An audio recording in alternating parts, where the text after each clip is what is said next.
Management will argue in front of 3 independent arbiters, which are typically not sports fans. Thus, both sides will have to explain why they think Skubal should be paid more or less than $25.5 million next year. They argue at $25.5 million because that's the middle of $32 million that Skubal asked for and the $19 million the team offered in negotiations. The arbiters decide if Skubal is worth at least $1 more or less than $25.5. Whatever they decide, that's how they vote, and Skubal will get paid the full boat, 19 or 32, nothing in between. At the hearing, each party gets 1 hour to make their case, then each side gets a 30-minute rebuttal, followed by a 5-minute rebuttal. Both sides will leave, and a decision will be announced within a few days. The Detroit News' Tony Paul shared details about arbitration hearings last week. That's where we get that from. The 2 sides could still agree on a different number before the hearing, but once the hearing is heard, the decision of the arbiters is final for Skubal's 2026 salary. We also have Red Wings hockey coming up tonight. They'll be right here on 97.1 at 9 o'clock as they look to stop a 3-game losing skid when they face the best team in the NHL, the Colorado Avalanche, who beat them 5-0 on Saturday. That game was here in Detroit. Tonight's game in Denver. Our pregame coverage at 8:45. At the Corwell Health Sports Desk, I'm Brendan Shabath. For more, go to 97.1 The Ticket or Odyssey.com.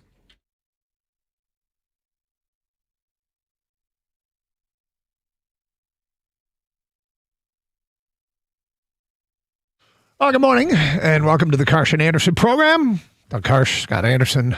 Hello. And hello to you, Scott. How are you? I'm just fine, Doug. How are you? Good. Did you have a good weekend?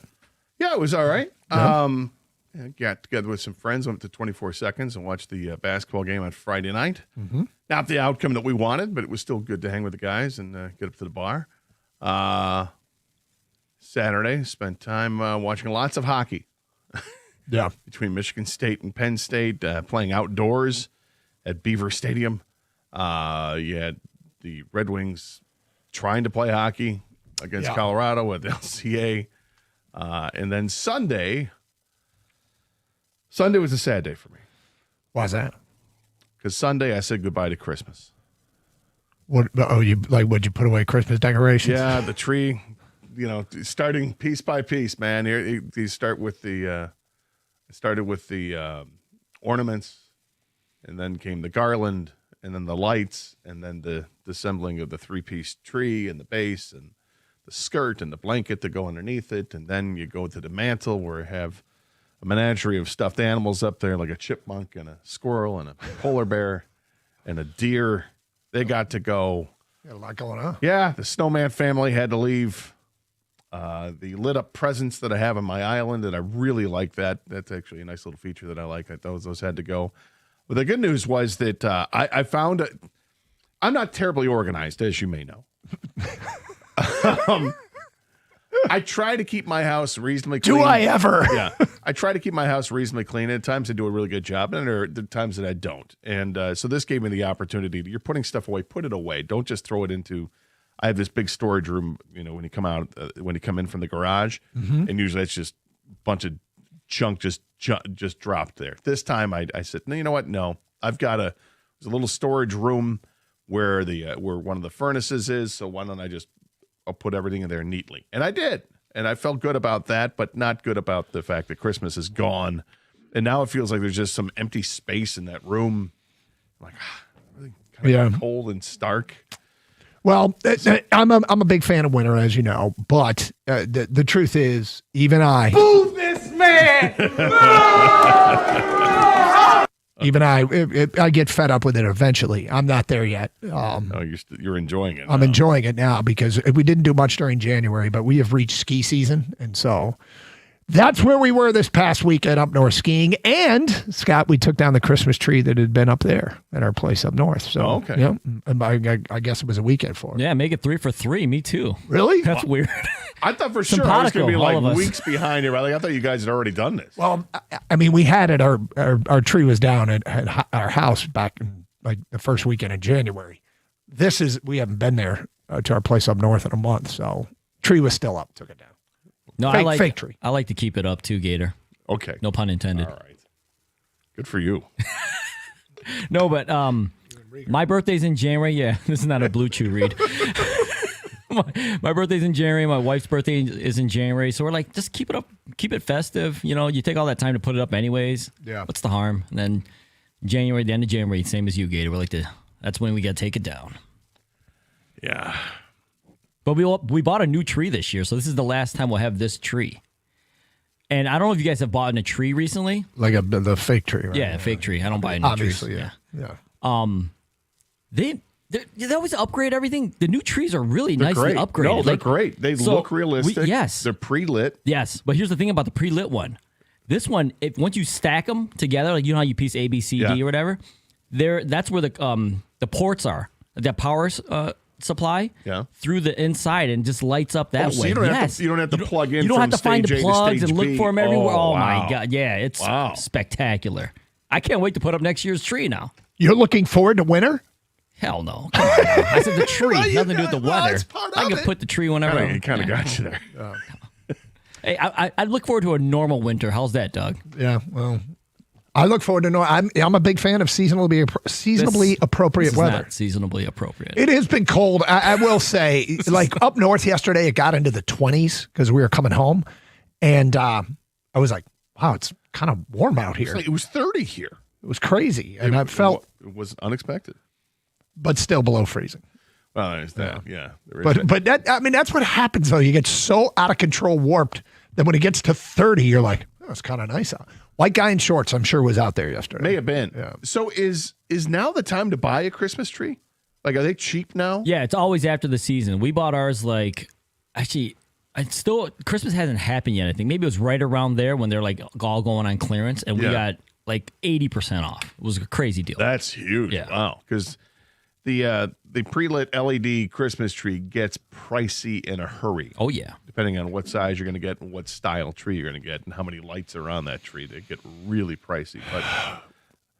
But it saves you the trouble of having to string the lights on the damn tree, which is what I've been doing. We still go au naturel in the Karsh household. You Not go up to- north though, right? Up north, no. I was gonna say up that north, no. We can't because we put it. It stays up, and then we'd be gone for a month. Yeah. it would get You come pretty back, rough. You got the Charlie Brown Christmas tree when you come back. Exactly. Yeah. So Needles everywhere. anyway, So it was a little sad yesterday to take that down, but at the same time, I also feel good about clearing space out and cleaning it up, and now it gives me impetus to clean out the storage room that I have. met some listeners Okay. up north, which was fun. In fact, one of them just said, "Hey, got buy you a Guinness." I had a good laugh about that, Cameron. Thank you for the offer, but Oh, you turned him down. well, no, I think he was joking. Oh. Yeah, I don't think he was seriously going to buy me a Guinness, but Will, and there was a Walt. Oh, you got to Walt. Yes, and there was what we call P1 in our business. He listens a lot. Yeah. Yep. So we works a ski shop up there. Dickie, a good guy. So had a great time at Nubs Knob in Boyne Highlands. I had quite a spill. Oh, you took a tumble? I took it. Yeah, they call it a yard sale. As I was at Nubs and I was skiing a run there called the Twilight Zone. It's a mogul run, and off to the left, there's something called the Powerline Glades, which is through the woods. And I decided I was just going to dip in, like just quick in around a tree and come back out to the Twilight Zone, except I chose a bad spot. And my left ski got caught on a branch that was sticking up out of the snow, and I went right over the top. And Did you end up in a whole different land? what do you mean? Like Because it was a Twilight Zone. I figure if you veered off and Oh, you were right, trying to sure. get back and you couldn't, you were forced into a whole different I went into another dimension. of time Yeah. and space. Yeah, exactly. That's exactly. Yeah, Twilight Rod Serling. Zone. Yeah, great show, but also older than dirt. Anyway, I flew over the skis, and as I was on my way to a landing area, I thought, should I start changing the way I ski? Was this a bit aggressive? And it kind of was, but I landed in just total powder. It was like landing on a beanbag. It was great. But when I got to the bottom, I was just covered head to toe in snow. But it was a good time. Very good time. Anybody see you do that? Well, if they did, it was the people on the yellow chair, which kind of go up over the top there. But the guys I was skiing with, they did not. They were ahead of me. You got And lucky with that. so what's that? You got lucky with that. No, I'd prefer that they see it. Oh, I want to I know prefer you see my failures and my folly. how spectacular it was. But Was it packed up at Nubs? it was not at Nubs on Friday. Boyne Highlands was pretty crowded on Saturday. They put a new 6-person heated chair in there that is a very popular place. A lot of people will go ski to that destination, so you can wait in line for some time. To sit in a chair. to sit in the chairlift to go up. Yeah. And then there's other chairs that aren't heated. They got the bubble too. You can pull the bubble down. Like it's pretty nice, but it also gets very crowded. And Saturday was crowded. Does the bubble make it safer? No, it makes it warmer. Oh. Yeah. Keep the, why, are you scared of chairs? I've never been on a chair because I never skied, so I've never been on a Okay. chair. That those things just seem like they teeter. They don't feel like it's safe, and I feel like that I would probably fall out of one. You wouldn't, but you can't pull the safety bar down. In fact, the bubble, it comes down automatically. You have no choice. But real men like you don't pull the safety bar down. Well, I mean, I'm not against it, but if I would say less than 20% of the people pull the safety bar down when it's manual. And some runs don't have them, the older chairs. But was it you? Was it you or Kang? It was Kang. Like Friday, I'm getting ready to go. My phone buzzes, and Kang sends me a text of Lindsey Vaughn's Wipeout, and I'm like, dude, I just wanted you to be careful. Yeah. is that what it was? Yes. Was So it? don't do anything you think you can do, Do what you can do. I had somebody ask me about that over the weekend, saying, "Is she done now?" Because like all she does is crash. Well, she And was I'm like, done before, and then I'm she like- came back again. I'm like, she's like home run derby. It's a home run or nothing. She either crashes or she wins. I mean, she's been great at what she does, but it does seem like it's a little. Maybe it's time to say you're done with competitive skiing. Well, she, I guess, suffered a knee injury that they don't think is going to necessarily hold her out of the Olympics. That's very vague. They didn't rule her out of the Olympics after this injury. So Though she was airlifted. she was In airlifted. one of the cool airlift things did ever. you see that? Yeah. And That I'm looks guessing- so sketch. It was Yeah. like 3 people at the end of a rope. Yeah, but people like her Yeah. that are thrill seekers anyway, that the true downhill skiers that go nut. I mean, these people are nuts, right? Yeah, sure. So they are living for this. They're like, you want the airlift? We're going to have to airlift you. Yes! Airlift! What do I got to do? I got a harness and I'm just going to be dangling 60 feet from a helicopter? You got it. Let's go. LFG. Like, that's a dream come true for her or anybody of that ilk, I would think. So the speed, like I have an app that keeps track of the speed, and the fastest I've ever gone is 53 miles an hour. Really? Yeah. And I did not break 50. I tried very hard. The Challenger runs at Boyne Highlands can get pretty steep, so I pointed the skis downhill and said, let's go. Let's break 50. I did not. So you saw the video after that? I saw the sent video you? before. No, you sent the video. It was like I was literally like packing gear into the car when that video came. And I'm like, thanks, Kang. It's meant for you not to do 50, dude. Perhaps. Yeah. Champ and Chump, we Slow do it down. every Monday. Get your Champ and Chump votes in. Lots to choose from a busy weekend of sports. We will get to that coming up today with our Champ and Chump nominations at 10:35. Love to get yours at 248-539-9797. Let's go. Fire it up on a Monday here on Carson Anderson on 97.1. Sam Bernstein Law has been respecting Michigan clients for more than 50 years. Respect means treating you like family, not a case.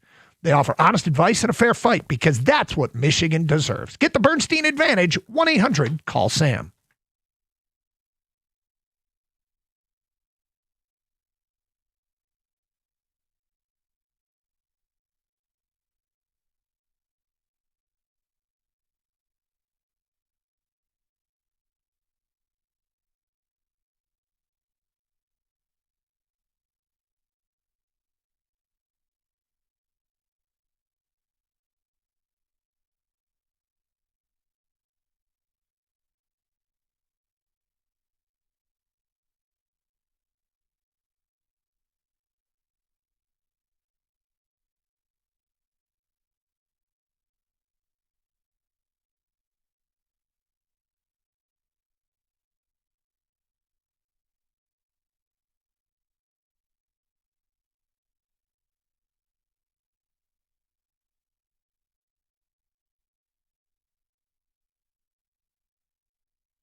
Doug Carr, Scott Anderson, 97.1.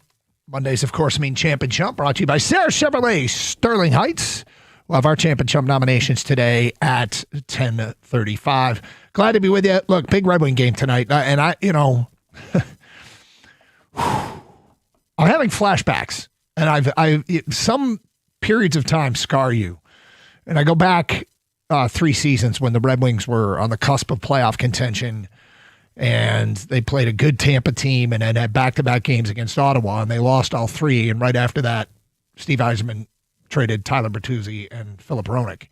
And it was a team that was flirting with the playoffs. This team is more than flirting with the playoffs, and they've got more time to go to the trade deadline.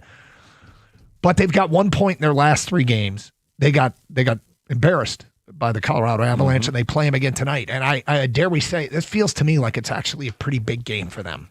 It kind of does. Yeah. I mean, I think for their own sanity, they need to feel like they can, okay, we're in this. We can still win games against good teams. Let's get back to that. It's an uphill climb when you don't have Simon Edvinsson, but you can't make excuses because every team is playing without somebody, and the Avalanche are no different. So got to go out there and play better in front of the goaltender. The goaltender's got to make some stops. It's a few games now that it seems like it's been a little bit now that we haven't seen Gibson be the Gibson we saw over the last basically 2 months, where he was the best goaltender in hockey. He's slipped a little bit, and fortunately the break is coming up. They have one more game after this, and then basically it's the break, if I'm not mistaken. I think they play Utah after this one, and then I think it's hiatus for the next 3 weeks. I think this team could use a little break. They played more hockey than anybody else. But it's by like a game or 2, so it's not like it's a crazy schedule. But they need to taste what winning is like again. Yeah. And they need to taste what scoring is like again. When you get smoked 5-0 at home, that's no good. That was a game that everybody was anticipating, couldn't wait for, and then that happened. And they got off to look like a pretty decent start. They had some power plays, had some opportunities, but they just couldn't score. And then Colorado just made it look easy. Colorado was scoring every 4 shots. They were putting it in the net.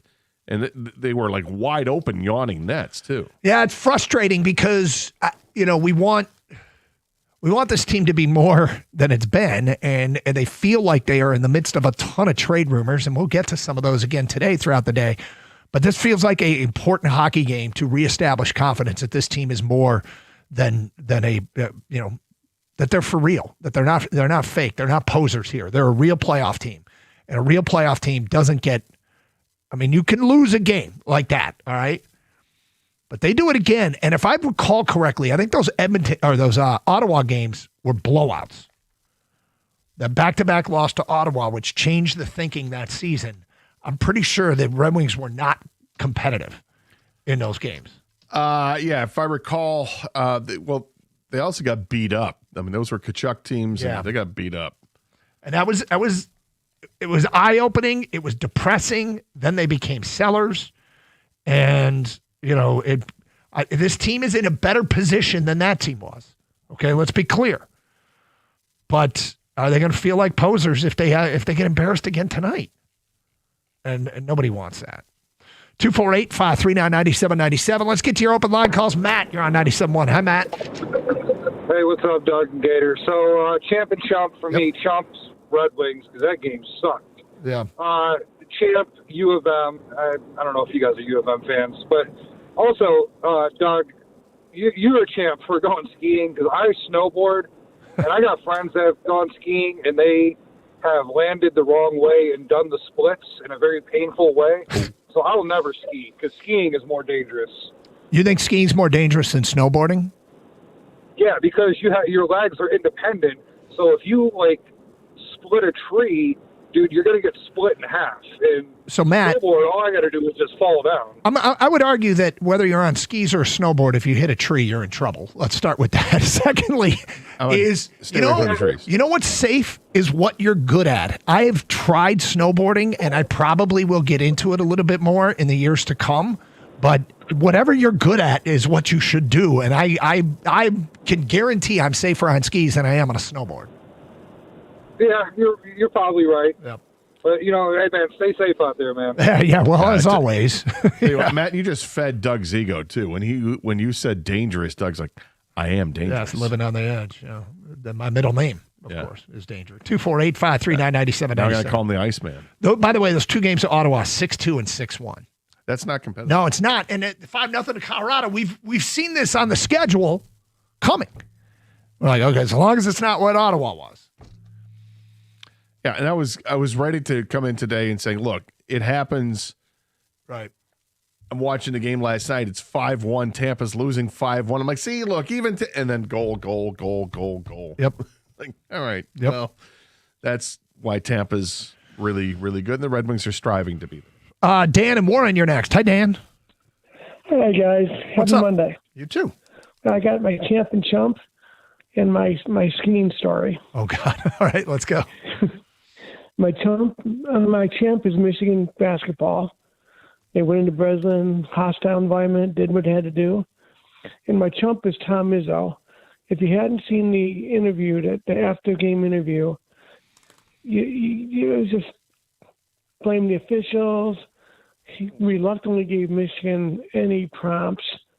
It just was not like him. Hey, Dan, were you the guy, just out of curiosity, and we got your votes down, were you the guy that chumped Michigan basketball a couple of weeks ago? Yes, I was. Okay. We said long season. Remember that? Yeah, that's right. Yeah. You're right. Absolutely. And it's still a long season. Like that's a big win for Michigan. But these two teams play again. I thought one of the interesting things was after the game, Dusty May was asked by, I believe, Rico. You called a timeout with 30 seconds. What was that all about? And Dusty said to keep our composure and remind our guys that we play these guys again. Like let's not do anything ridiculous here. And they do play them again. And there's a lot of basketball to be played. Michigan's got a stretch coming up, Dan, where they play at Purdue, Duke, Minnesota, and at Illinois. Yeah, Illinois bothers me. I saw that game yesterday with Nebraska. Illinois looks good. They look very good. The Wagler kid is something else. He is something else. True freshman. But what's your skiing story, Dan, real quick? Okay.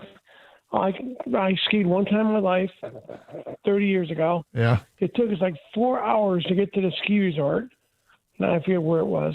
4 hours to get to the ski resort. Took me 30 seconds to bust my ankle. First time down the slope. Spent the rest of the week on crutches. And I'll never go skiing again. That'll end it. Well, look, Dan, there's no question that you got to get over a hump once you figure it out.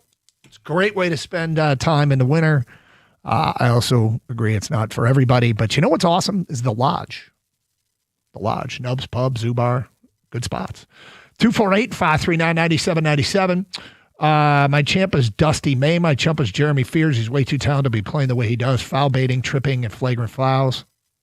And 31 points. But my chump of the weekend is Doug Karsch for spending the last month and a half hyping Friday's game and skipping the broadcast on Friday. We were deprived of his insight and opinion. For shame, Doug, for shame. My champ is both Michigan men's and women's basketball for beating MSU. That's from David Northville. Kind of did that, didn't I? Kind of did. Dave, you're right. You're right. It coincided with our first chance to ski this winter up north, and you're right. Thought I would be the champ then. For being here? Yeah. And you had Stoney, is that right? That's right. How was Mike? He was good. He was Stoney. We played the little blind. What do we call that? The blind rankings. Yeah. I don't know if he has an official name on it, but it's I think like it's called a blind rankings. Yeah. Well, I mean that's just like the description. I mean, then a real name. Yeah, it's his thing now. And now he's doing with every host. He Is did he? one this morning with Costa, and I think he's going to do another one with. Well, Costa. he started with Mike or Rico, whoever was Yeah. out. You know. And how does this work So exactly? it's he's got in mind. He's got a list. Doesn't tell you yet. And Well, he's then got and then he comes up and springs out and he says, "Okay, we're going to go with," and he'll give you 10 names or 10 whatever, and you have to blindly rank them. And as he throws them at you, you have to throw a number to it. Like he'll say, for me, it was top 10 U.S. born hockey players. Okay. So he'll throw out the name, and you have to You have to rank them without knowing he who the said, 10 I are. think the first one was Tom Barrasso. And I've got to figure out. I have no idea who the 10 who that else he's gonna got. mention? Yeah, you might have an idea, but you don't know for certain, and then you have to rank them. And I thought I did actually really well with it. There was only, at the end of it, I think there was one that I would have switched for sure, because he left Chris Chelios for last. I was like, damn it. And the spot I saved was like 8, and Chelly should have been higher than that. Yeah. But hey, was it's fun. tough. It's tough. No, Yeah. it is tough. Our Champ and Chump nominations today at 10:35. We continue taking your phone calls and feedback on a Monday on Carson Anderson on 97.1.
Feedback coming in. Good morning, Gator.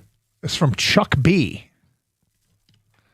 Good morning, Gator. You can't find any Christmas items now. They've been gone since the middle of December. You should know that our greedy capitalistic country doesn't let us enjoy the holidays.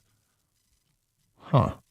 Well, you were talking about just finding clearance items, like great deals now, right? Yeah, I just wonder if I were to go on Amazon, for instance, would I be able to find, a 7-foot LED, Christmas tree for half the price of what it would have gotten it. Yeah, pre-lit. Thank you very much. Very much has to be pre-lit. My champ is Jalen Duren for making his first All-Star game appearance. My chump is Michigan State basketball. That was one of the most pathetic efforts I've seen versus a rival, and the whole program should be ashamed. Well, look. Wow. It's a long season, okay? It is a long season. So I would, you hope you learn from losses. Michigan went through a stretch where they weren't playing particularly up to a standard they'd set earlier in the year. They survived it and played much better, like 3 of their last 4 halves. Because the problems Michigan was having on the offensive end, but, I always think about the most important thing in college basketball, unfortunately, isn't the 6 months of evidence we get. It's the 3 weeks in March. Can you be the best version of yourself for those 3 weeks in March? Yes, it was a big win for Michigan. It's a tough one for Michigan State, but they play again. And it's a matter of finding the best version of yourself for those 3 weeks in March. I mean, you want to win the Big Ten regular season title, but everybody would take a long tournament run over that, in my opinion. I mean, I think you look at both teams, you say, what did you learn about each team? And I think what you learned from Michigan State is that they got a ways to go. I mean, they need to find secondary scoring, consistent secondary scoring. You know that Fears is going to give you everything he's got, but he's not a great shooter. He's a great penetrator. He can dish the ball to everybody. He's done a great job at that, and lately he's been getting to the free throw line. But he's not a great shooter. And neither is anybody else in that team, and that's a problem. When you're trying to stay in games, and when you go against teams that are bigger than you, feeding it inside to Carson Cooper or Jackson Kohler, and you've got Mara out there. Good luck with that. That guy was blocking everything, and Michigan did a great job. Michigan's got the better roster. I don't think there's a question about that. I think Michigan State probably had the best player on the court, but Michigan by far had more depth, and their players are really good. And I think Michigan, that's a really, really tough basketball team. That being said, it's disappointing because Michigan State just couldn't shoot at all throughout the game. Which rears its ugly head for them at Yeah, times. it does. And then turnovers can be a problem too, but they did a decent job with that for the most part. But it was the shooting. They shot 37% from the field. You're not going to win many basketball games when you shoot 37, particularly not against Michigan. 248-539-9797. Phil is in Ipsy, and he's next on 97.1. Hey, good morning, guys. Love the show. Phil! Okay, so my champ, believe it or not, coincidentally, and chump are the Pistons. And the reason why I'm saying that is, I love the Pistons are doing great, but for champs, yes, they're doing great, but I don't see an offensive identity yet with them. So that's kind of my chump, because I see that their defense is great, but I'm still looking for some kind of offensive identity with this team. You wanted to win by 54? Yeah, but that was turnovers, right? They had, 39 turnovers? The defense. Well, interesting. They are what they are, okay? And that is a exceptionally good team, and they're proving it here in the regular season. Everything changes when you get to the postseason, but they have really, I think, squeezed quite a bit out of this young roster. I just looked this up. Do you know where they rank? And I want to get to what you mean specifically by identity. You know where they rank in points per game in the NBA? I would guess probably in the upper 10 anyway. Yeah, they're eighth. Eighth. Yeah. So it's what do you mean by offensive identity? Well, it just seems like, and maybe this is just my mindset. Okay. But you got teams like with the Lakers with Luka and LeBron, you got Giannis, you've got all these other teams which this actually is a good thing. I think they got Cade, but there's no real dominant superstar that takes away from the team platform. So I guess I'm kind of being hypocritical to myself by saying that. Phil, obviously you have this for whatever reason have these feelings. Keep in mind, first of all, I think Cade is qualified indeed as a superstar. Secondly, he's got to do it in the postseason. He's got to lead to some legendary postseason runs. That's kind of what I think starts tipping the scales in one's favor, where everybody starts to see it. But, I think you're doing something that there's nothing wrong with it. I think you're probably watching them every night thinking, can they beat Oklahoma City? And that's what happens when you start to get into the you start to look like a contender. Is every night you compare yourself to the best in the league and ask, can they beat them? And if you're not feeling comfortable, say yes. You're trying to figure out why. Now, do I agree with you that they don't have an offensive identity? Well, they lean on their defense, and they don't have a reliable secondary scorer as much. And there's much talk about, and they don't shoot a lot of threes. So I think that's it right there. Is they don't shoot threes. I mean, they're in the bottom 5 of the league in 3-point attempts, and they're in the bottom 10 in the league in 3-point percentage. So when you see somebody wide open for a 3 and they don't knock the shot down like you see other teams do it more consistently, maybe that just has an adverse effect on your psyche of what you're actually watching, rather than seeing that this team's got a nice point differential, that they do have 35 wins on the season right now. Their defense leads to offense. Yeah. And their offensive identity might just be that, Cade drives and lobs it up to Duren and it's a dunk. It's kind of funny how often they can do that. Champ and Chump, get your votes in. Time for our Champ and Chump, brought to you by Sarah Chevrolet, Sterling Heights. My champ is Yaxel Lindenberg with the 26 points, 12 rebound performance at East Lansing against Michigan State. He looked like the best version of himself in that game. He gets my champ nod for this weekend. I'm going to give it up to Spartan hockey player Charlie Stramel. He scored a hat trick and an assist in the game on Saturday. He had another assist in the game on Friday as Michigan State was able to sweep Penn State over the weekend. He's got 35 points in 26 games for Michigan State. Those outdoor college games in college stadiums still do it for me. It hasn't gotten old, but I really like when they do it in college puck. I enjoy it too. The ice looked horrible from a standpoint of watching that TV. It looked like there were big ruts. It was like maybe too cold to have the ice there, but it was still fun to watch. My chump is the Tigers. That Eugenio Suarez contract feels like it's right up their alley. I don't know what went on there, and it warrants further discussion, but a 1-year, $15 million deal? That screams Tigers-style contract. And I want answers. I want answers. Were they involved? Did he just simply choose another team over Detroit? Were they not involved? If so, why? Because this is the kind of contract that you either A, sign a guy short term and he helps you win now. B, he doesn't help you win now and it's over quickly. Or C, you trade him. I don't know. I don't know, man. I don't know what's going on there. Yeah, I didn't like that one bit either. I'm pretty pissed about it myself. When you see the price, you're like, wow. If this team didn't trade for the hot rumors where they were going to trade for him at the deadline last year, and they didn't. Now you can get him without giving up any prospects, and the price was $15 million, and you said no. What it cost to get Alex Cobb last year. Look, and what it cost to get Alex Cobb last year. I know. The Cobb thing's going to be brought up forever. There's certainly their plan wasn't, we're going to pay this guy to never pitch for us. That was not, but don't be snake bitten by it. Oh, well, I hope not. They should have signed. They didn't do it. My chump is 76ers Paul George, suspended 25 games for violating the league's anti-drug program.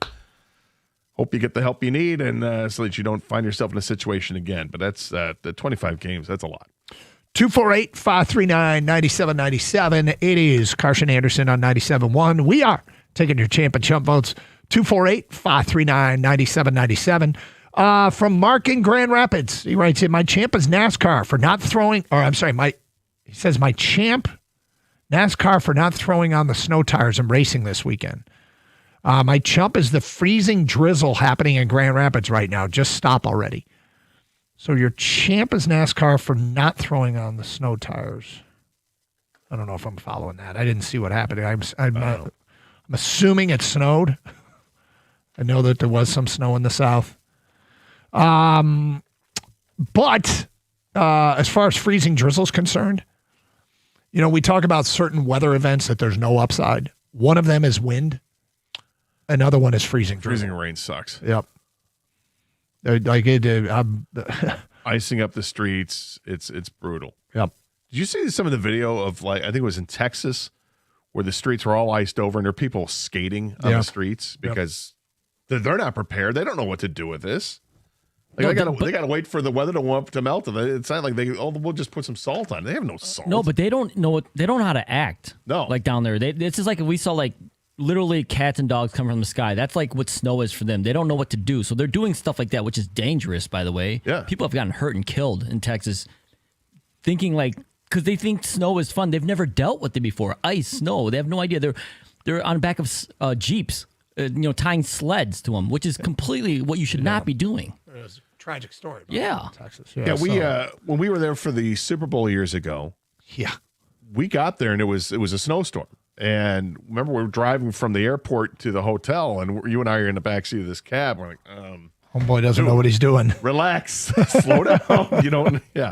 And it paralyzed, absolutely paralyzed Dallas for the next day.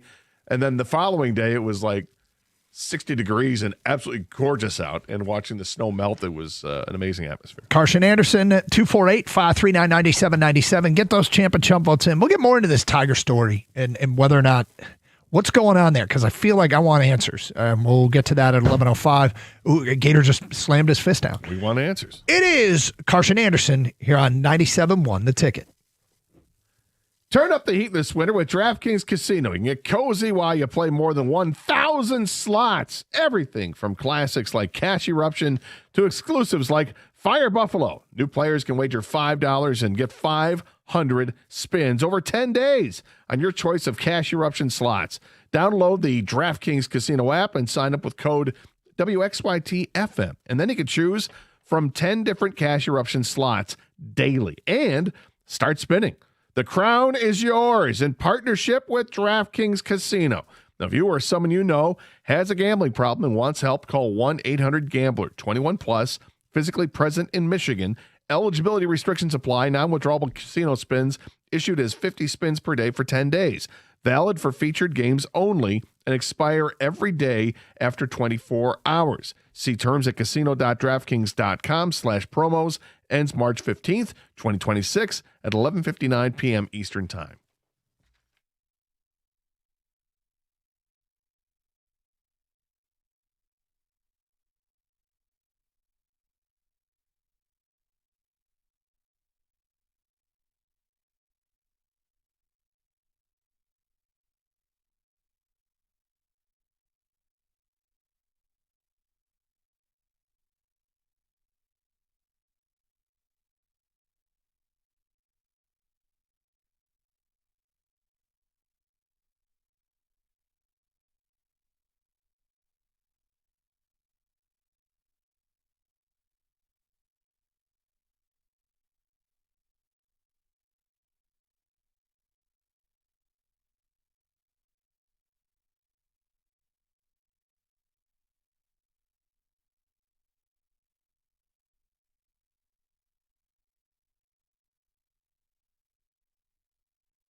Doug Harsh, Scott Anderson, 97.1. Open lines, 248-539-9797. Let's get back to your phone calls. We go to Chris and Flint. You're next. Hi, Chris. Chris. Yeah, I'm here. Sorry about that, man. I was on the phone with my mom. How's she doing? Gotta cut me some slack on that one. That's all right. Yeah, understood. Just- Mom just doing going in for my good? champ and chump. Mom doing good? Mom is doing awesome. That's Thanks great. to well, she's not enjoying the weather, but who is? Yeah. Doug. So anyway, just calling in for champ and chump. Yep. Jalen Duren and the entire Pistons organization, top to bottom, they're doing great. But especially Jalen getting the recognition he deserves. That's absolutely awesome. And my chump is that 4-letter sports broadcasting network, because they don't give the Pistons any time whatsoever, and it's probably because they don't affect the Dallas Cowboys one way. Right, exactly. Chris, it's funny. I there were a few weeks ago where the Pistons, I can't remember what game it was, they led SportsCenter, and I was happy about it. It's a star-driven league, and Cage Star is rising. But I hear where you're at. I'm going to be really intrigued when we're in here on Wednesday morning after they play Denver with a healthy Joker back. I'll be really intrigued to see what kind of treatment it gets. And look, there's plenty of outlets for it. And Chris, we're glad to be here for you. And any fan that wants to talk Pistons, we got open lines and we love it. But I hear you. But that Wednesday morning, first take, get up, whatever. If the Pistons Denver game, you would think it's going to get, block one treatment in their rundown, because it's a big game. Yeah, one would think. Well, one would also think they would have got some recognition today after a 53-point domination last night, and Duren being, selected as a reserve to the All-Star. You'd think they'd get a little recognition today too, but hey, Chris, you can only talk about the Knicks and the Celtics so much. And the Giannis trade has kind of taken up all the oxygen. The possibility of a Giannis trade has taken up a lot of oxygen in the NBA right now. I can guarantee why they're making the decisions, because we know in broadcasting at any given time you can find out you should be talking about something else. All you got to do is watch Ticket Text fly in. But they're doing what they think will get them the largest audience. Well, on their webpage, I think for a little bit that the Pistons win was in the top headlines. Now it's a number 3 headline under basketball for them. But I mean, there's some interesting on the stuff. NBA page. Yeah. It's third now. Is it? Behind LeBron being LeBron is a reserve. And let me guess, Giannis. No. The Spurs' long day ends in Johnson All-Star game coaching nod. Okay. Well, I don't worry about that stuff too much, because I feel like our time and our day will come. But I will say this. We are so frequently a prisoner of the moment when it comes to sports analysis. We try not to do that. Coming off a 53-point win as we approach the trade deadline, there's probably people going, don't touch it. And then when we play Denver tomorrow, because Gator and I are going to suit up. Right. When the Pistons play Denver tomorrow, if they lose that game, are people going to fill the phone lines before the trade deadline with they got to make a move? The schedule's been really weird for the Pistons, and we've talked about this quite a bit, in that it's hard to measure them against the West, because they've played Phoenix, which isn't really a contender in the West, in the last couple of weeks, and they split with them. They've split with Houston. They played the Nuggets in Denver without the Joker and got a 2-point win. That's a true contender. And they don't play Oklahoma City and San Antonio till after the trade deadline. So if you look at the real contenders out west, Oklahoma City, San Antonio, Denver, 1, 2, and 3, they'll have these 2 data points against Denver. Because it's one thing to say, hey, they're good enough to win the East. The question is, are they good enough to win the NBA?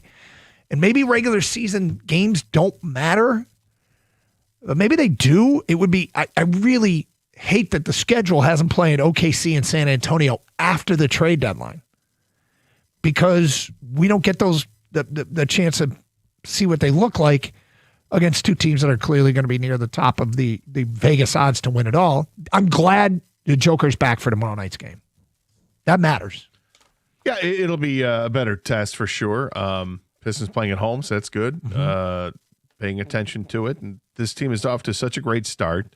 And I was glad to see that the JB Bickerstaff was pulling guys off the court early last night. Let's get everybody else in there because it's a long season. Let's stay healthy, stay ready to go.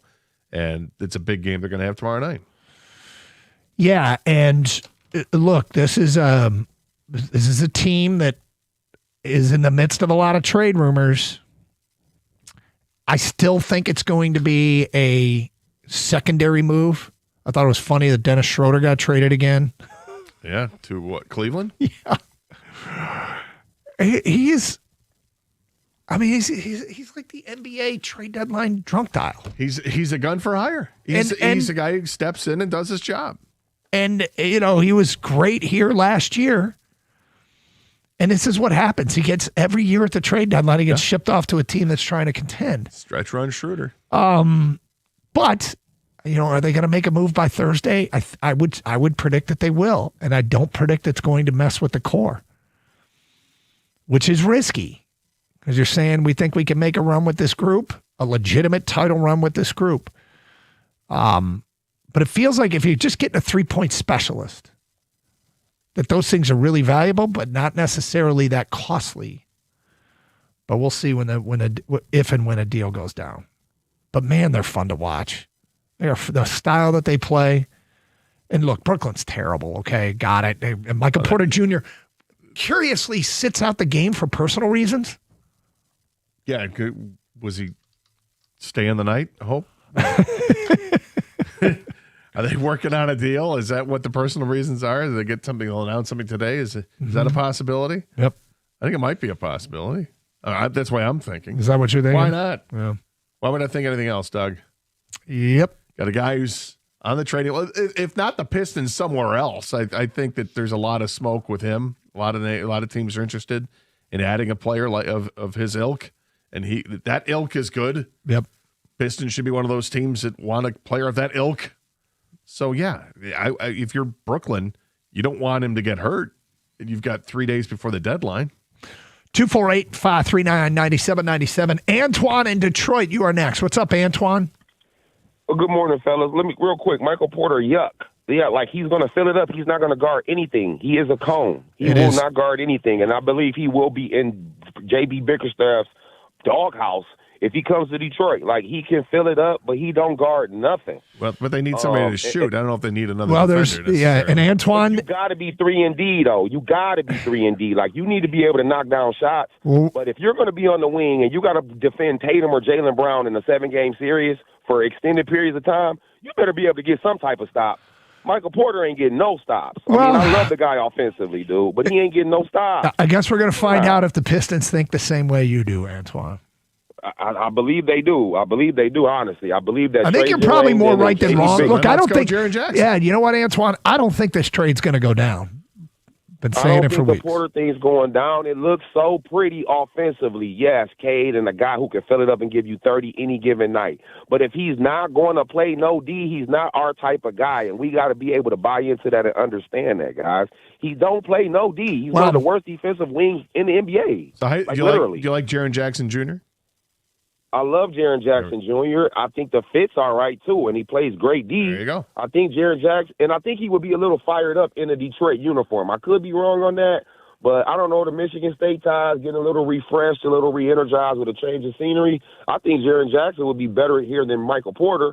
And, yeah, Michael Porter could go get 40 any given night, but he ain't playing no D. But let me say this real quick, fellas. He does not. But look, let me say this real quick, fellas. The Pistons should be in a mode to do whatever they got to do to improve their roster. They don't need data points against OKC or San Antonio. They have not done anything yet. I know it looks pretty. They got the best record in the East, and they look like they're a solid team.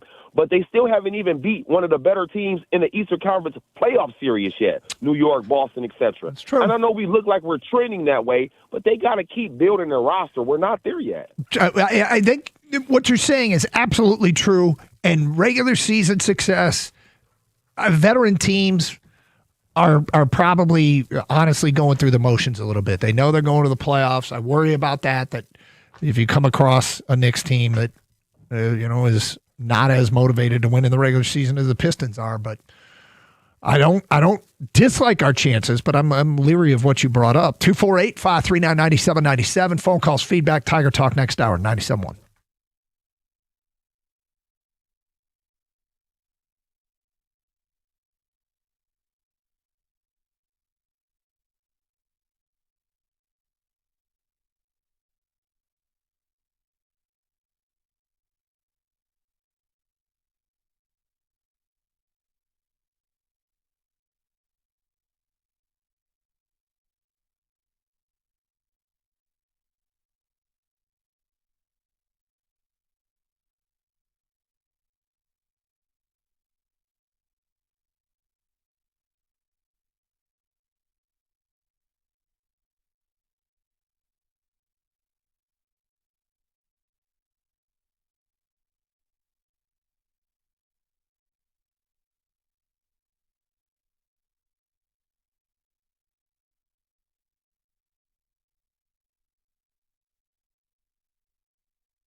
Brought to you by Northville Lumber. The Tigers and Tarek Skubal are set to duke it out in their arbitration hearing this week, as Cody Stavenhagen at The Athletic reports that the hearing will take place in Phoenix on Wednesday. Unfortunately, what might be the most captivating sporting event of the year to not take place on the field will be completely closed off to the public, as both sides will try to hinder these other arguments as to why Skubal should be paid $19 or $32 million. The two sides will argue based on the midpoint of both proposed salaries at $25.5 million.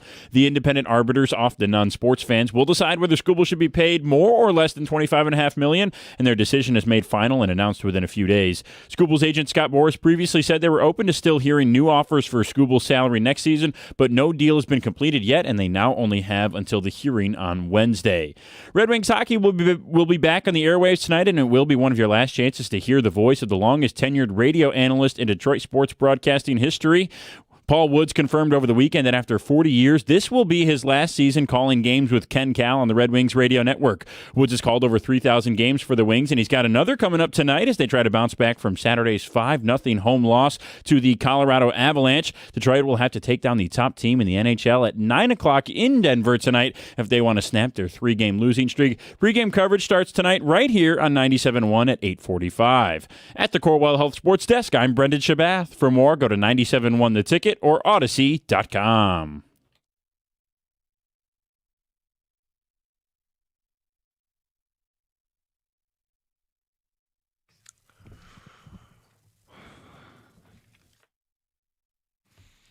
All right, Doug Carr, Scott Anderson, 97.1. It is a Monday, and we got Champ and Chump votes rolling in, which is great. We had a busy weekend and a lot of Piston discussion today. We actually gave some time to the Red Wings last hour as well because it feels like tonight's game against Colorado. These two games against Colorado's Colorado teams, Red Wings and the Avalanche tonight, Pistons in Denver tomorrow, feel like big regular season games and feel like good measuring sticks against, teams that are at the top of the league or considered amongst the real contenders, obviously in the case of the Avalanche, and Denver's right there in the NBA. So, hey, man, back-to-back big regular season games tonight for the Red Wings and tomorrow for the Pistons. 248-539-9797. I made my chump the Tigers for not getting involved with Eugenio Suarez. We got a 1-year, $50 million deal in Cincinnati, which I find curious. I want answers. Probably won't get them for a minute, but feels like I guess I want to know what went down there, if anything. But we'll get to that coming up in a minute. Let's get back to your phone calls. Mike is in Standish. Hello, Mike. Hey, can you guys hear me? Yes, we can. Mike. How you doing, Mike? Good, man. Good. Thanks for taking my call. Sure. I called in because I just wanted to pick your brain. I believe in the beginning of the year we were starting Jenkins and Cunningham, right? Dennis, when he got a lot of a run when they had everybody injured. I think there was some time, yes, where they were both in the starting lineup. Okay, because I thought I remember them looking really good with him starting, and I was just, we're trying to add a scoring and make our half-court offense look better. It looked like, when we inserted Jenkins with Cunningham and kind of ran like how he did with Schroeder last year in the playoffs, the team looked better. So I'm wondering if, running Robinson off the bench like a Beasley role for three-point shooting, and then, maybe going after like a Jaren Jackson. What do you guys think? Well, if I go back and look at the game log for Dennis Jenkins, you go back in November, there was like a 5-game stretch where he played over 30 minutes a game. So I'm assuming that he was starting in those games. And he scored 24, 18, 19, 26, and 14. It's pretty healthy scoring from Dennis Jenkins during that time. So, I mean, it is, from that standpoint, they've got a player that can come off the bench and just heat up. And Sasser did the same thing yesterday. Sasser comes into the fourth quarter, has 10 points in the fourth quarter. It feels like they've got a bunch of guys that can fill that role. But is that a guy who's necessarily going to knock down the three-point shot with regularity that they need? And I don't know if those guys are necessarily great three-point shooters. He feels to me like an emergency break glass scorer. And, the Vinnie Johnson type. Yeah, and I don't know that they're going to mess with the starting lineup. I don't suspect that they should. But if they can land a Jaren Jackson Jr. and not have to give up Asar Thompson or Ron Holland Jr., if you don't have to give up either of those two players and you can land someone like Jaren Jackson Jr., go do it. 248-539-9797. Adam in Frankenmuth is next. Hello, Adam. How you fellas doing, man? What's up? He seen his shadow, didn't he? I think punch the Tony Phil. Whatever. 6 more weeks, man. 6 more weeks. Oh my gosh, I hate winter. I got my champion chump. My champ is the Detroit Pistons. Bernie, man, what a great job he's done with this organization. Shout out to Langdon too, obviously. My chumps are to go back to it is Detroit sports. We tend not to make a move, man, which ends up, it's like, man, we love our sports here in Michigan. We never make that move. We did back in the day when we brought in Mark Aguirre. We brought him in, got rid of Adrian Dantley, and then we did it with Rasheed Wallace. I know I've heard it a little bit, but not talked about a lot. But man, what if we made a deal for Klay Thompson? bring in Clay and that 3-point shooter that we need. Bring him in. That would be great. And my chump, and then one more chump. I don't know ball very well, but I'm starting to get a little sick of Mr. St. Brown, just a little bit. I don't know if it's because he got paid. Now he wants to play in the NBA Celebrity All-Star game. I don't know, man. He's just rubbing me the wrong way, and I'm not trying to, you know what I mean? I'm not trying to go over the top with it, but it's like, man, there's something that's not right. Are you looking for a reason not to like him? What's that? Are you looking for a reason not to like him? I don't understand why you'd be upset because he's playing a celebrity basketball game. I don't know, because we're paying him millions of dollars to play for the Detroit Lions, not to go play in a celebrity all-star game, which with our luck, he could tear his ACL, Achilles, you name it. So do you have a problem with anybody else doing that? Anybody that's on one of my teams that I like, I do. I just think that as an employer, like if I pay you to do something and I pay you well, I expect you to be dedicated to that. I'm not trying to be a jerk, and I'm not trying to say that he shouldn't. Yeah, actually, I am. I'm saying he should. Okay. Yeah. I mean, look, guys have lives too, and you can't wrap them in a bubble. What do I say all the time? We want our athletes to sleep in, eat the healthiest of breakfast, work out, nap all afternoon, maybe work out again, and go right back to bed on off days, all off season long. You can't do that. Watch film, mix in some more watch film. Yeah. Guys are going to have lives.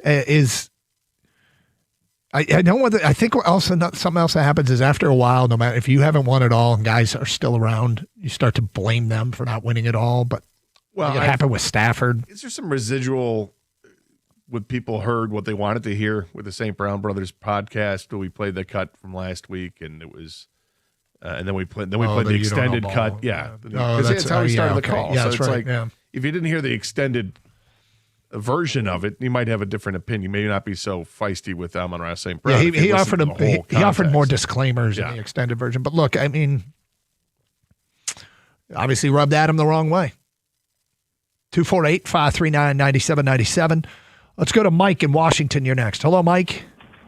Hey, how you guys doing? All right, Mike. Okay. Hey, I got a champ and a chump. All right. My champ is Michigan basketball. They're looking really good this year. Mm-hmm. I think they're going to go far. My chump is that damn groundhog that saw his shadow. We got 6 more weeks of this weather. Yeah. I'm a boater, so come on, summer. And a little bit about Pistons basketball. Do you think the Pistons could give up Tobias, Sasser, and maybe a first-round pick and get somebody decent? Or would it? You might have to get more for him, like maybe 2 first-rounders. Or I think you get somebody decent. I don't know if there's much of a market for Marcus Sasser. I don't know, what's the definition of decent?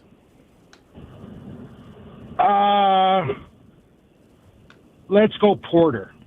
No, probably not. No, because you're talking about the Pistons are giving up their starter. So if you're trying to get a starter in return, you got to give something up for it. And I don't think giving up I don't know if he's a journeyman in Sasser, but somebody who comes off the bench and fills that role is going to get it done. To go out and reacquire Luke Kennard? Yeah, I mean not for that much, but get a 3-point shooter, much cheaper. I mean I can see that. That feels more likely. Although again, Atlanta, I really like Atlanta's young team. And if I were an Atlanta fan, I'd be really encouraged with the way they are playing and liking post-Trae Young basketball. But as far as, them, I think a move that doesn't cut into the core, which means I don't think they're going to move Tobias, which is a big money. He is the player that gets you that big money guy back. So, I just keep thinking about last year. And I that feels more likely that they make a secondary move that fills a need that doesn't cut into their core. I could be wrong on this. Maybe they'll go big. JB said some things this weekend that made you think they might go big. Well, we keep waiting for Jaden Ivey to turn the corner. Yeah. And it still hasn't happened. Struggled with shooting again last night. Did knock down a couple shots, but I'm wondering why it's taken so long for him to get back to where he was. And is it just never going to be that? Is his leg a debilitating injury? I don't know what's going on there. He looks physically bigger and physically stronger. He looks like he's packed on some muscle. Has that had an effect on shooting? I don't know, but he is really he's so far from where he was a year ago. It's disappointing. Yeah. And I think for all parties, I imagine he's very frustrated with what's happening there. 248-539-9797. Carson Anderson, 97.1.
Doug Hart, Scott Anderson, 97.1. Open lines, 248-539-9797. Let's go to D in Detroit. You are next. Hello, D. DK Gator King, what's going on? How you doing, Hey, sir? what's up, D? Hey, fellas, check this out. Big shout out to Jalen Duren. All the hard work in the weight room, all that is paying off, bro. And the whole world going to see him on display in the All-Star game. Yep. Catching them alley-oop passes from Cade. It's going to be a beautiful thing. Hey, when was the last time we had two players in the All-Star game? Can you look that up? I It's been a can. while. Yeah, it has been. It's probably the going to work Pistons, but Okay, so that means we done turned the corner, bro, nationally. And I just want to say one more thing, bro.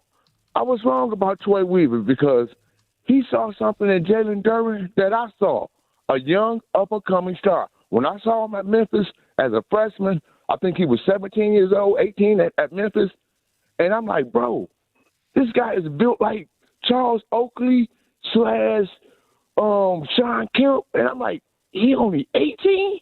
I said, we need to grab him, and we did, bro, and the sky's the limit for him. And what you think? That contract up there around what, $30 million a year now? Since they didn't want to give him an extension earlier, he done outplayed it. So what you say, DK? $30 million a year? yeah, he's gonna get paid. They're gonna have to make it work because they can't afford to lose him. And he is Troy Weaver. As time goes by, his drafts have aged pretty well. You got to give him credit for that. And to answer your question, D, 2008 All-Star game: Chauncey Billups, Rip Hamilton, Rasheed Wallace. Okay, so hey, it's been a while and well deserved for the Pistons. Great turnaround. And guess what, DK? Yeah. Guess what, bro? Yeah. Hey, I love this show. I love it. Every day, gotta have it. It's an addiction. It's an addiction, bro. Hey, and these snowflakes out here, they are not friendly, bro. Have a good one. Take care. It's still snowing up here. Yeah, I mean, look, It's gotten smaller, but it's still snowing. I still got a few more weeks of skiing, so going to lean into it a little bit. But you know, when it's over, it's over. You know, everybody has their own. I'm just taking a beating every time the snow comes up. People. Well, yeah, I mean, you understand it. It's also you have to leave the area to go do the skiing. So I do. It's not like I ski around here, but it does get me in a mood. It amps me up. So gets people in the mood here too. 248-539-9797. Okay, I said we get to this. I want to know what happened with Eugenio Suarez. A 1-year, $15 million deal with a mutual option for next year. It feels to me like this just reeks of a Detroit Tiger type contract. So, are the Tigers not interested? Were the Tigers not interested in Eugenio Suarez to come in and play third base for them? Were the Tigers a player here? Were they not a player here? Were they snubbed? Like, did they offer Suarez the same contract and he chose Cincinnati? You know, because right now the Tigers have a better chance of being a postseason team than Cincinnati. Tigers have the most wins projected in their division. Cincinnati is behind Chicago and Milwaukee in their division. So if he was looking for a place to win, you know, this could be it. Now the strikeout numbers are big, and maybe that's what they didn't want. Maybe they fully are like, look, Colt Keith is going to be our third baseman, and we're perfectly comfortable with that. I want a team that has Skubal while we still have Skubal. I'm not against trading him, but if they can't find the trade that they want, I want them to do something to win it while we still have him. And here's something that I'm kind of getting sick of saying. Well, at least they're maintaining flexibility come the trade deadline. I've been saying that for 2-3 years. Okay? Now, I'm not mad about trades you don't make because you don't know what deals were made and what weren't made. This reeks of a Tiger contract. Yeah, there's a big difference between trades that you make or don't make and free agency that you just don't even get involved in. And I never once heard the Tigers' name being mentioned with Suarez during the offseason here with free agency. Doesn't mean that they weren't, but I never once saw a report that, hey, Tigers, you know, Cubs, Red Sox, and Reds are all interested in signing Suarez. I didn't once see the Tigers mentioned.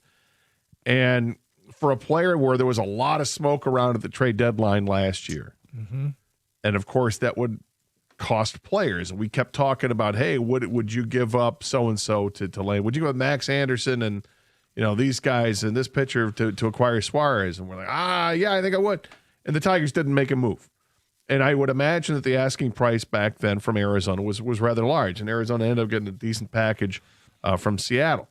And we kind of said, okay, fair enough. Not going to pay that. But when he signs a 1-year deal for $15 million, and there's a mutual option, I think, for 16 next year. Yeah. That seems awfully cheap. And to your point, yeah, that's a Tiger contract. You wait things out, you hit the bargain bin, and you find out there's some really good bargains here. Here's Suarez. Why didn't they get involved? Well, maybe they were. And they might have been. That's why I want answers. Yeah, I hear you. And I want answers because I don't know, do guys who hit 49 home runs in a season fall off trees for $15 million a year in baseball? They don't. And if they were simply, and this is why I want answers, if they were simply come out and say, we're not comfortable with adding that many strikeouts, and I'll be like, okay, at least I know why. Yeah, and it's a lot. And sure, it's like adding another Riley Green in the mix. Somebody hits for more power than Riley Green with all those strikeouts. He had 196 strikeouts last year. He strikes out a ton. There's no question about it. But he also hits the ball over the fence a ton. And what he's going to be asked to do in Cincinnati is basically be a DH with occasionally playing some third base. If the answer is, well, we really like Colt Keith at third, and we like the guys that are coming up, Max Anderson's going to get a chance to play, and we don't want to hold him back. Lee is going to take up one of our spots. Sure. Fair. Okay, great. Then what about you still have to add to this team? And it doesn't look like they're adding to the lineup with this team. It looks like if they're going to add anything else, there are some rumors out there that are still in on some pitching. That Framber Valdez might still be on their list of things to do. And there's a couple of other starting pitchers that are worth going after. But then you have to look at your own roster and say, there seems to be a little bit of a logjam of starting pitching for the Tigers. And hello, you still have this Tarek Skubal situation going on. This is a team that's supposed to be a playoff team. Supposed to be a playoff team. And the Skubal situation, I can't believe that if he gets a 13 million more, if he gets a 32 million, we're not going to make a move. So we got to wait to see. And I'm like, do you have to wait and see? Do you? Because I'd hate to see them waste an opportunity while they still have Skubal. I don't know, man. I'm disappointed because that feels like a deal that could have made them better. And I'm getting to the point here with the whole idea of they're buying into them not wanting to spend money as a philosophy that limits how good they can be. And we get these calls all the time about ownership in sports, right? And they don't want to spend any money. Okay, got it. Yeah. But until they do, and when they do, you're like, okay, great. I'm willing to believe that Scott Harris hasn't seen a move he wanted to make yet, but I'm believing it less and less. And I mean, maybe they don't care about public perception and, we're going to be so good in the end because we hung on to our guys, but this is a move that would just cost money. It wouldn't cost you any guys. That's it. It's all it is. And it's okay. Yeah. I mean, $15 million is a lot of money, but it's not in baseball. Not in baseball. Not in baseball. It would be a shot of instilling some confidence. It very well may be the strikeouts. It very well may be. Hey, we've got a guy that we're worried, we strike out too much already. And so we didn't want to add somebody just like it. And I guess I'd just love to hear that. Love to hear that there is a reason why. And that would be, to me, an understandable reason. The Tigers are one of the teams that struck out the most in the majors last year. Well, I'm really curious to see how some of these players play this upcoming season. Because are they going to are they either going to be what they are currently, what we see, or are they going to take a step forward, or are they going to take a step back? And two of those aren't very good. When you look at either you're going to stay where you're at, or if you take a step back. And I think there's when you look at Torkelson and Kerry Carpenter, I think these are two guys that have been productive with hitting the ball over the fence. And Carpenter is a more reliable hitter. But Torkelson, we've seen a couple of years now, he's hit 30 home runs, and that's great. But there's nothing else there. And that's concerning because it's a position where you can get productive first baseman anywhere. And I hope that Torque ends up having a really good offensive season this year because I'd like to think that he's a guy that they can count on for the future, and yet I'm not convinced of it just yet, and I don't think anybody else is either. What's the plan for the Tigers? Carson Anderson, 97.1.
To add to the fun, I was looking at a story today on Forbes about the FanDuel Sports Network mess. Oh, yeah.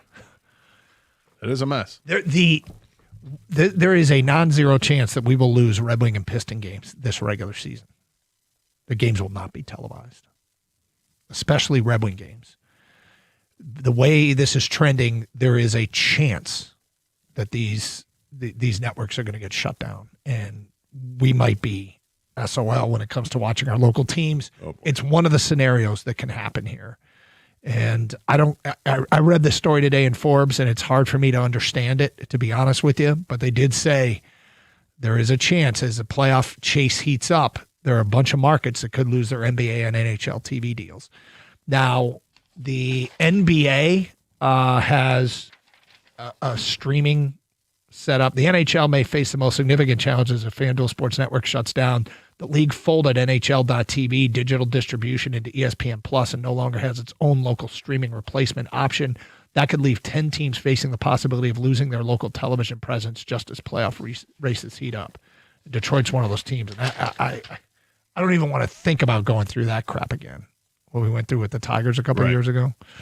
248-539-9797. Fun. Yeah. Let's go to Kyle and Troy. You're on 97.1. Hi, Kyle. Hi, guys. Love the show. Thank you. Hey, I think the Pistons should make a move. I'm asking for a big move. I'm asking for a marginal move to get another shooter. Will possibly help us get to the finals, and who just wants the Thunder? Like, anything can happen in this series. I think that can help us and, help us compete. I know the city doesn't want to give up Tobias, but what if we give Karras and got a shooter? Hey, thanks, guys. Love the show. Well, it'd probably be, Kyle, it'd probably be basically, if it's a secondary trade, it feels like they would likely be draft picks is the biggest thing, and a player or two thrown in. But, yeah, I mean, you don't want to cut into the core for a secondary move. In fact, that's why you make a secondary move. It's because you don't want to cut into the core. You're just trying to add on the margins with a move that will help you. Guy that can come off the bench and hit some shots for you. Well, but Tobias is part of the core for this team currently, but he's not part of the future core. Well, you can make a case that yes, that you may as well move on from him. And it's hard to understand how much Unk truly means to this team, right? Yeah, but I mean, in the end, it's a business, and he knows it, and I think everybody on the team knows it, and maybe that's why they're really enjoying the time right now, because they know that might be done. Time's up on Thursday, perhaps. Let me be clear in that I don't not trade him for sentimental reasons, but I might not trade him because of some of the intangibles that he brings to the table. Yeah, and I get that. And anybody, this is why you have to do your homework. The guys that you're going to bring in, if you're going to bring in guys at the trade deadline, have got to be able to assimilate to this team and this culture. And the players all know each other. I think they have a pretty good idea. They, simply, talk to the players. You'll know if this guy fits, or if this guy fits, or if this guy definitely doesn't. He definitely doesn't fit. But Tobias has been very good for this team. I think he's been a nice steadying influence, an experienced guy. If he's still a Piston on Friday, great, because the team that's playing right now is an awfully good basketball team.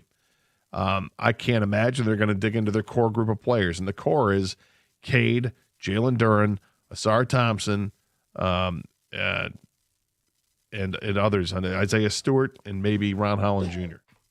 248-539-9797. Brian's in Howell and next on 97.1. Hi, Brian. Hi, Doug. Hi, Gator. How you doing? All right, what's Brian. up?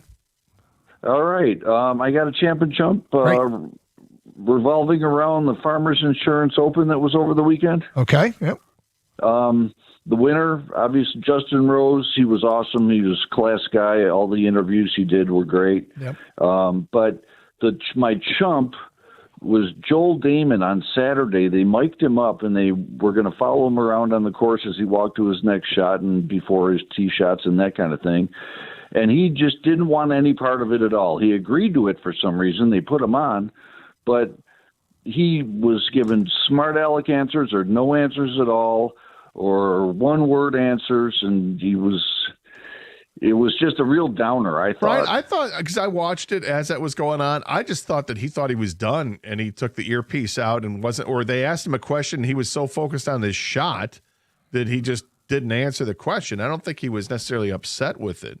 But I could see how you could come away thinking that. But it's got to be tough. I mean, I think it's a cool thing that the PGA is doing when they do these walk and talks. But when a guy is standing over the ball and he's talking to his caddy, I think at that point maybe it's time for Jim Nantz to stop asking questions. Yeah.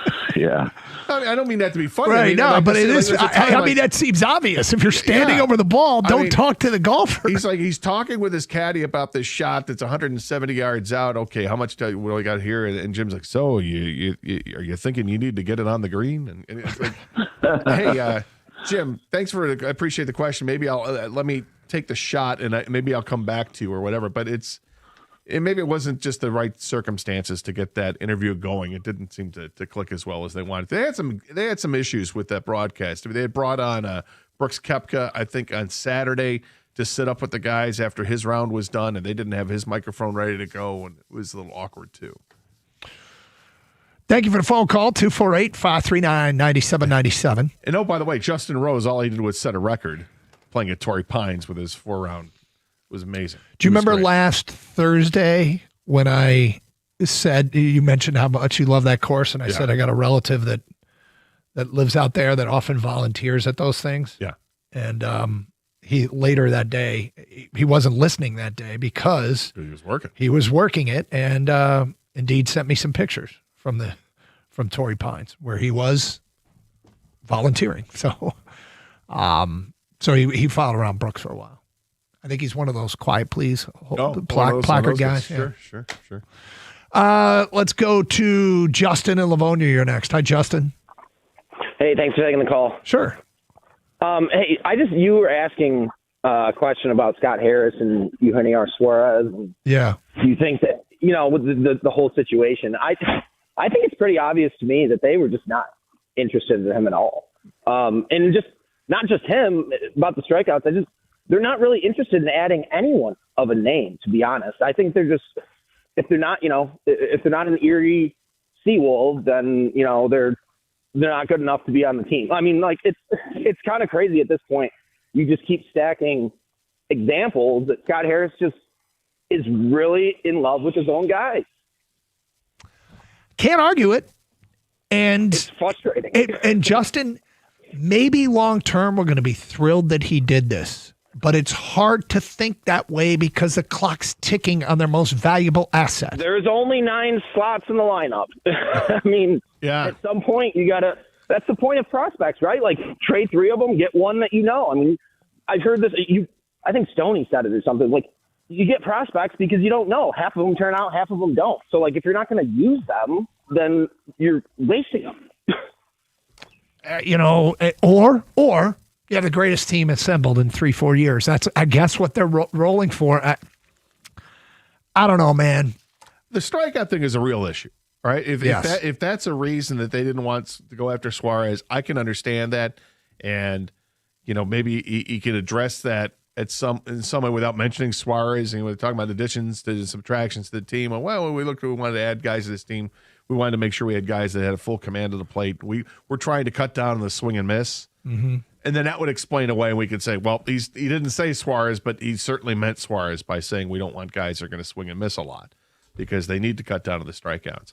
But in the meantime, it does feel like he's banking on his own guys that they've whether they're his draft picks or some of the top prospects they had from Al Avila that they're counting on to be guys.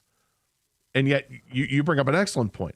All the while we're wasting the last year of Tarek Skubal. I mean, you've got this window. It's 2 years in a row this team has made the playoffs in kind of improbable fashion. The first one, nobody thought they were going to be there, and they got there. And then last year, you thought for sure they were going to be there, and they damn near weren't. Yeah. But it's a playoff team. They've got a playoff roster, and other teams are adding gas to their playoff rosters to get better. And the Tigers haven't. And are they simply expecting that someone's going to emerge out of spring training and be that guy? Is Kevin McGonigal supposed to be the if he's the second coming or whatever of some great offensive player? Are they expecting that to right away? Is he going to make this team out of spring training? We're going to see him in the second half of the season, or is that the guy they're counting on? Because that's a hope, and I don't think that's much of a real recipe for success if it's just a hope. Let's go to Demetrius in Flint. You're next. Hi, Demetrius. Hey guys, how you doing today? What's up? Yeah. So when I'm listening to 97.1 every day, I'm trying to gauge the health of the team we're talking about, and the way I do it is, what is Doug Karsh anxious about? How are we doing this? Because Gator's going to be chill no matter what, so I'm good. So today, what I hear is Doug is like, dang it, we don't get to play OKC and San Antonio before the trade deadline so that we can know if the Pistons are the best team in the league or merely the best team in the East. Yep. That's our angst. Yeah, that's pretty much it. Yeah, you've nailed it. So I chill out in my WEYI jacket. I drink my Kool-Aid. I eat my cornbread, and I go, life ain't that bad. Life ain't that bad. No, you're right. Look, you're exactly right. We made it through a dark time at Detroit sports, Demetrius, a very dark time, and now we're kind of sounded like a first world sports city because everybody's got hope. Yep. Everybody. Yep. And so, to the Michael Porter Jr. guy, he can't defend nobody. Gator tried to give it to him, but he rolled right through. Michael Porter Jr. will not be guarding Jason Tatum in that game.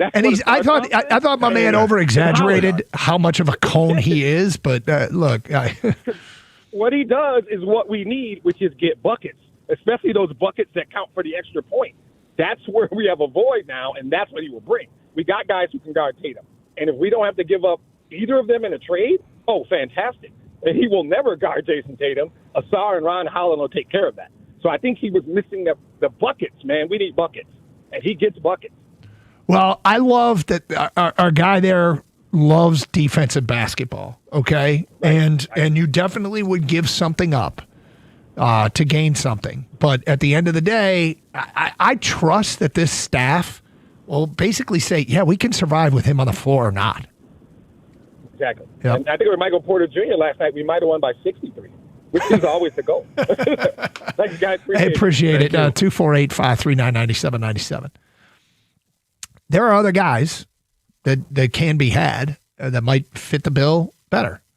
And they're pounding the pavement right now looking for those guys. 248-539-9797.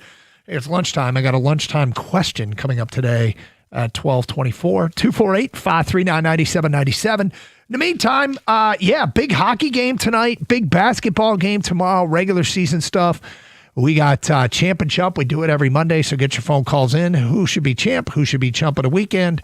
We tally up those votes and post on our website on Tuesday who the people select as champ and chump of the weekend. It's Karsch and Anderson, 97.1.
Doug Harsh, Scott Anderson, 97.1, open lines, 248-539-9797. Hey, great news. Oh, I need some great news.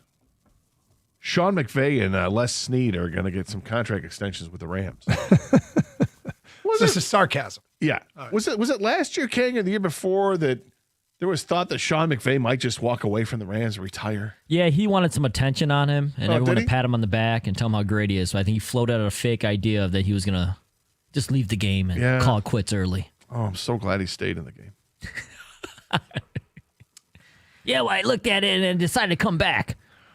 I'll say this, Is that Scott. He's going to host Wheel of Fortune. You cosplayer. You were early to the disdain of Sean McVay, and I think it is a growing population of people that find him to be irritating. So I give you credit for that. Do you find him irritating? No, not really, but I don't pay attention. Kang, do you find him irritating? I do. And now that that story floated out about Cooper Kupp, did you hear about this latest one from the Rams organization? Do tell. Oh, yeah. So apparently, allegedly, the story is that they didn't want Kupp back, right? And they told him, hey, it's probably best you retire. Straight up told him he should retire. Best to retire, not continue playing for somebody else, but retire. And then apparently they floated out to the rest of the league, like, don't sign this guy. He's broken. He's old and busted. Really? Yeah. This is just the way this organization does stuff. I mean, the way they handled the Jared Goff. I mean, he even went back and admitted he handled that wrong. Sean McVay, not talking to Goff before the trade, all that stuff. I don't like the way they run things over there. No. I don't know, man. McVay's part of that. So, yeah, I find him irritating. Yes, Doug, I do. Okay, yeah. I'm not mad at anybody who finds it. I tend to, if somebody's irritating, I tune them out, which I suppose, maybe in this job I shouldn't do, but I'm like, I don't need to hear from this guy anymore. 248-539-9797. Champ and Chump votes, getting caught up on those that have come in. Champ Jalen Duren, first All-Star appearance. Big dog deserve it. Chump, the Michigan weather for obvious reasons. From an unnamed texter, this Red Wing team reminds me of 2 years ago where they had a large cushion, did nothing at the trade deadline, and completely collapsed and missed the playoffs. I'm predicting the same exact thing to happen again. Yay. That's fun. I think this team is different. I think right now they're in a little bit of a rut here. They have not played well in 3 games now, but this team is not the same team that they were a few years ago. the result matters, okay? Like last year, the Philadelphia Eagles stood pat at the trade deadline. And if you read what's being written out of Philadelphia, a lot of criticism, missed opportunity. Eagles sit it out, and they won the Super Bowl. This year, trade deadline, winners and losers. One of the losers, the New England Patriots, because they didn't add. They very well may win the Super Bowl. They may not. But they're there. But they are there. If they do win the Super Bowl, that'll be back-to-back teams that took criticism of the trade deadline for not making trades. They don't always fall in your lap. They don't always work out the way that you hope. Now, does that mean you don't try? I get the sense that Steve Yzerman is really trying to piece together a deal. And there's rumors have been going on. Who's the dude from St. Louis that just got hurt? Robert Thomas. Robert Thomas, thank you. But apparently it's not serious. He had a procedure on his leg, apparently, that won't keep him out for too long. Mm-hmm. The thought is he might be able to return either right after the break or shortly after the break. Yep. They're connected to Justin Falk there, the defenseman.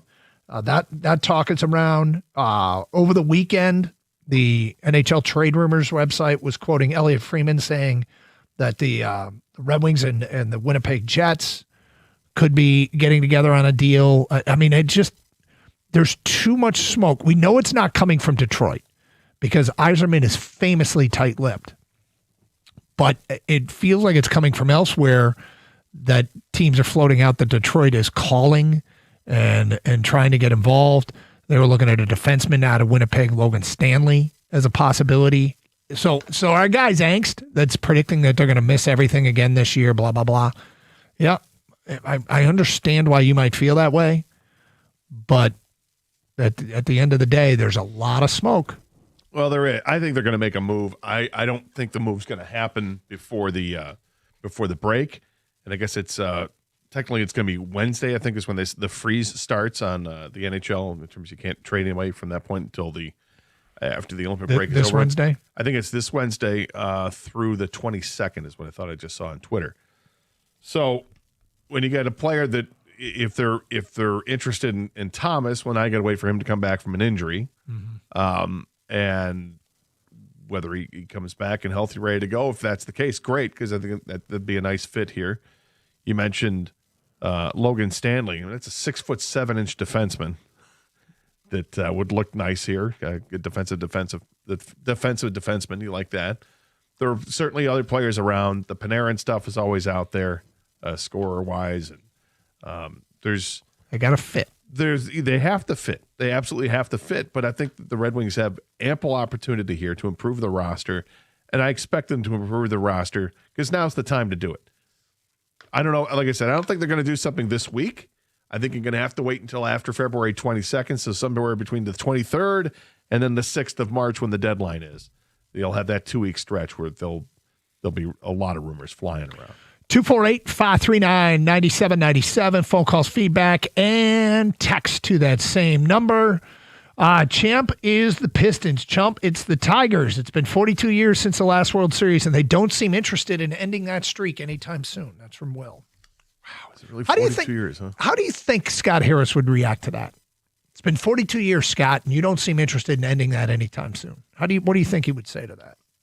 I think he would say we've got a plan. We're executing our plan, and I think we're on schedule. Let me be clear here, Will. I'd chump the Tigers as well. This Suarez contract just looks like a Tiger-type contract. I feel like it'd be exactly what they would have done, except they didn't. I have a feeling we're going to hear of a signing this week to the pitching staff. I hope so. A starter, and I hope it's somebody that's of real consequence. By when? When are we going to hear this? This week, so by Friday. Because they got pitchers and catches reporting soon. Will you? Well, what? I think it's time for a guarantee. What, you think I'm going to do a shoot the boot guarantee on this? I do. No, I'm not going to. As it's becoming more and more clear that I'll be drinking beer out of a shoe during our draft show. I'll tell you what, by the draft show, I will come up with some kind of shoot the boot guarantee. God, I hope so. Yeah, this is not when I'm ready to go on. All right. But you're predicting by Friday, Tigers will make a significant signing. I have a hunch that they're going to add a pitcher to this team by Friday. Champ Justin Rose hitting his prime in his mid-40s, fun to watch, breaking the tournament record and being wire-to-wire winner of Torrey Pines at his age. Again, a fun watch. Chump, Jarrell Miller's toupee just owned the bald. That's the boxer who lost the toupee, took a punch and lost the toupee. Oh, yeah. Look, I can't speak for everybody. When I finally took the clippers to the head and buzzed it way down, I was like, where has this been?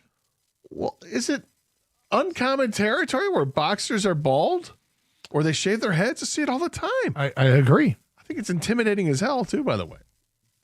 Yeah, and wearing a toupee during a fight seems like a terrible idea. Like when I heard that and then I saw the video, I'm like, are you kidding me? Who goes into a combat sport wearing a toupee? Don't know. What on earth are you doing? I don't know. It makes little to no sense to me. If you're a boxer, would you wear earrings and a nose ring too, and a lip ring while you're fighting? Again, I had no idea. The Tigers don't want the number 1 and number 2 leaders in strikeouts in the same lineup, i.e. Riley Green. I can understand that. That's fair. I could understand that. Yes. Could understand it. But, I mean, look, this is just one of those contracts that felt exactly like a Tiger contract. I will feel much better when Gators' prediction comes true. But it doesn't do anything for the lineup. They still haven't added a bat to the lineup. No, they haven't. I'm not thrilled with the lineup. I think it's okay. Yeah. I think they could absolutely find upgrades, and it looks like they're reluctant to push the button to get the upgrade, or that they feel like the upgrade is in-house and either getting ready to start their season at Toledo or make the team out of training camp. Yeah, there's it's frustrating to say the least that you just. I hope something goes down. You've got me feeling better because you made this hunch, this bold prediction. Not quite enough, but it was a prediction nonetheless. 248-539-9797. Carson Anderson, 97.1.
The NFL announced today that it will play its first ever regular season game in Paris, France next season. With the large French population and history in the city of New Orleans, it was no surprise when the league also said the Saints will be the designated home team for that game. The Lions play the Saints next year, but that game will be here in Detroit at Ford Field. The Lions will play an international game next season and will lose one of their 9 scheduled home games to do so.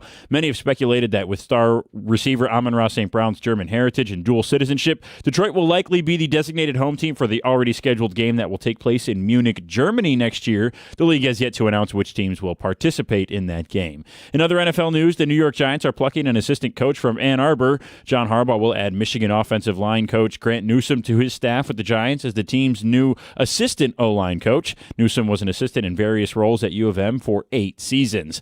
The Tigers and Tarek Skubal will argue the ace pitcher's 2026 salary this Wednesday in Phoenix, Arizona at their arbitration hearing, says Cody Stavenhagen of The Athletic today.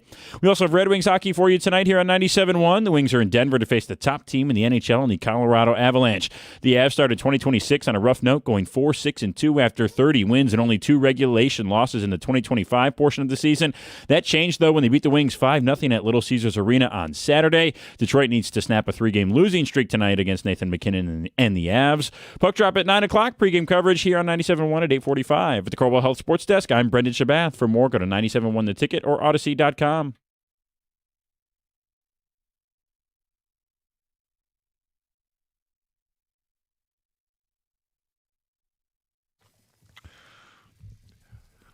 So, look, we've had tons of Red Wing, Piston, and college basketball talk calls and texts today. A little bit of Tigers mixed in with the Eugenio Suarez contract signed with Cincinnati, and it looked like a Tiger-type deal. We have not touched, I believe, at all on the NFL. And, Gator, I saw something this weekend that I found awfully intriguing. So, every year, you kind of watch the evolution of the pre-draft process, and you see guys move up and down draft boards. And what that really is just more information becomes available. Either a player stands out at the Senior Bowl or has a good workout, or teams start talking. And so it's the media trying to do their best to figure out what the real story is. It's all a guessing game, okay? Mock drafts are all a guessing game. But as you get closer to the draft and you get more information, the guesses are with a little bit more knowledge behind them. So I'm always looking for trends. And when I see something that happens, I go, I wonder if this is a product of new information that's become available to a reporter. So what I'm getting at here is I just saw a mock draft that had a player, Gator. I'm not convinced that, and I'll ask you this straight up, if you could just have one player out of the blue fall to Detroit, unexpected and shocking, who would that player be? David Bailey. Okay. Edge rusher, Texas Tech. Okay. So, again, Ryan Wilson just updated his mock today following the Senior Bowl. 2 players look like they're not really falling, because it's not accurate to say a player's falling. It's just as more information becomes available, maybe they aren't as projected to go as high. David Bailey is 10th. He goes 10th to the Cincinnati Bengals. And Caleb Downs goes 12th. Love Caleb Downs, too. To the Dallas Cowboys. Probably my number 2 guy. So these 2 players are like the early mocks that come out, a.k.a. the early guesses. I feel like we saw them in the top 6. Ryan Wilson just updated one that had David Bailey at 10 and Caleb Downs at 12. There's no way, right? What, that they could slip further? Yeah. You never know. You never know when there's a run on players. Sometimes teams just want it, like a run on offensive linemen. Yep. Could facilitate that. And then it gets to the question of, are we within reach to trade up to go get and secure one of the guys that you would put in your bucket as can't miss prospects out of the draft? Mm-hmm. And those are 2 of the guys that I would have in that bucket. Be very intrigued by either one of those players. So Ryan Wilson was at the Senior Bowl. Mm-hmm. Okay, so I'm going to guess that Ryan Wilson was down there. Ryan Wilson, I'm just connecting dots, talked to a lot of people, and Ryan Wilson updates his mock draft as soon as the Senior Bowl's over, and he has those 2 players, one at 10 and one at 12.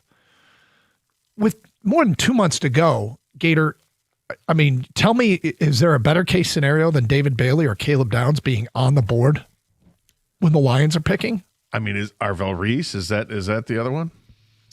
Another one that would fit? Right, yeah. In terms of guys like there's no way he's going to be there, right? Everybody thinks he's going to go 2 or 3, and well, I mean, the Bailey or I've just seen Downs typically around 9 or 10 being drafted, but Bailey I haven't seen that low at 10. Yeah, Arvell Reese, just for the purposes of this conversation, is going number 2 in the updated. Now, Wilson is still guessing. We're all guessing. Yes. And that'll never change. But I just thought it was interesting that 2 players, keep an eye on other people's mock drafts. Are they hearing the same things, or is it just, Ryan Wilson, a one-off, did a mock, and that's what he had? We'll find out. Well, I mean, based on some of the coverage that I've watched, and I did check in a little bit to the Senior Bowl to watch it, a guy who really did well was an offensive lineman, the kid from Arizona State, Einaker, or whatever his name is, Max, that he really performed well at the practices, got better and better. They talked about how well he received the coaching instructions and how he implemented that, and he looked better, and he played well, and he's an excellent pass blocker, and would fit really nicely with the Detroit Lions. Is this a guy that's moving up the charts? And when I mentioned a run on offensive linemen, when people are looking for tackles, is this a guy that gets there? Could be. Because if you're trying to wait to the second round to find that tackle, and this guy's one of the top 5 tackles in the draft, maybe you can't afford to wait. And does that push other guys back? That's what happens. Guys get pushed back. Or there's a medical report that comes out on somebody.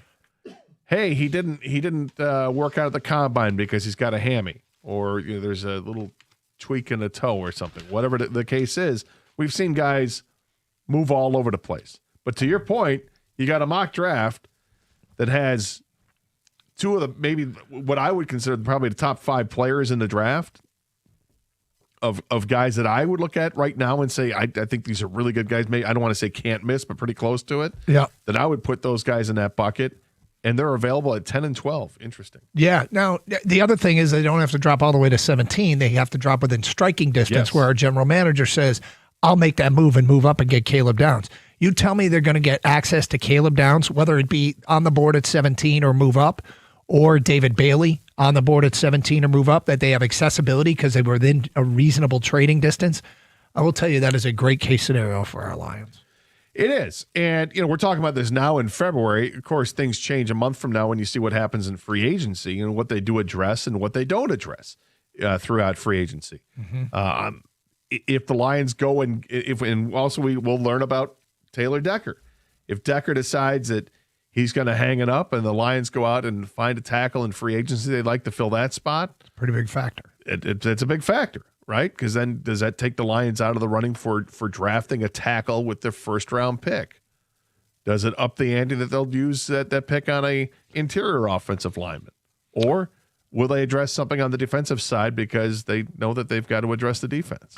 248-539-9797. Anyway, just thought it was kind of interesting is, this post-Senior Bowl mocks are going to start rolling out, and there's no question that NFL people do talking down there, and reporters have a little bit more information, and always a guess. It's just a little bit less so. I do remember Isaac Tesla was at the Senior Bowl last year, and I think Brad Holmes mentioned that he really wasn't, looking at Tesla, and then Tesla kind of popped off, I think, the Senior Bowl tape, and then they started doing the research on him and more deep dive and figured all of a sudden, hey, this is a guy we might want on our team. So I think you always have to be aware of paying attention. And I said this last week, like I'll never believe the Senior Bowl again after Braxton Miller burned me. Like I thought he was going to be the next. He can't be stopped. Yeah, he can't be stopped. But in all honesty, I do watch and I still keep up with it because you can always find players there. 248-539-9797. Let's get back to your open line calls on this Monday. Brian in Detroit, you're on 97.1. Hello, Brian. Hey, fellas, you know I love y'all, right? We love you too, Brian. Here comes the butt.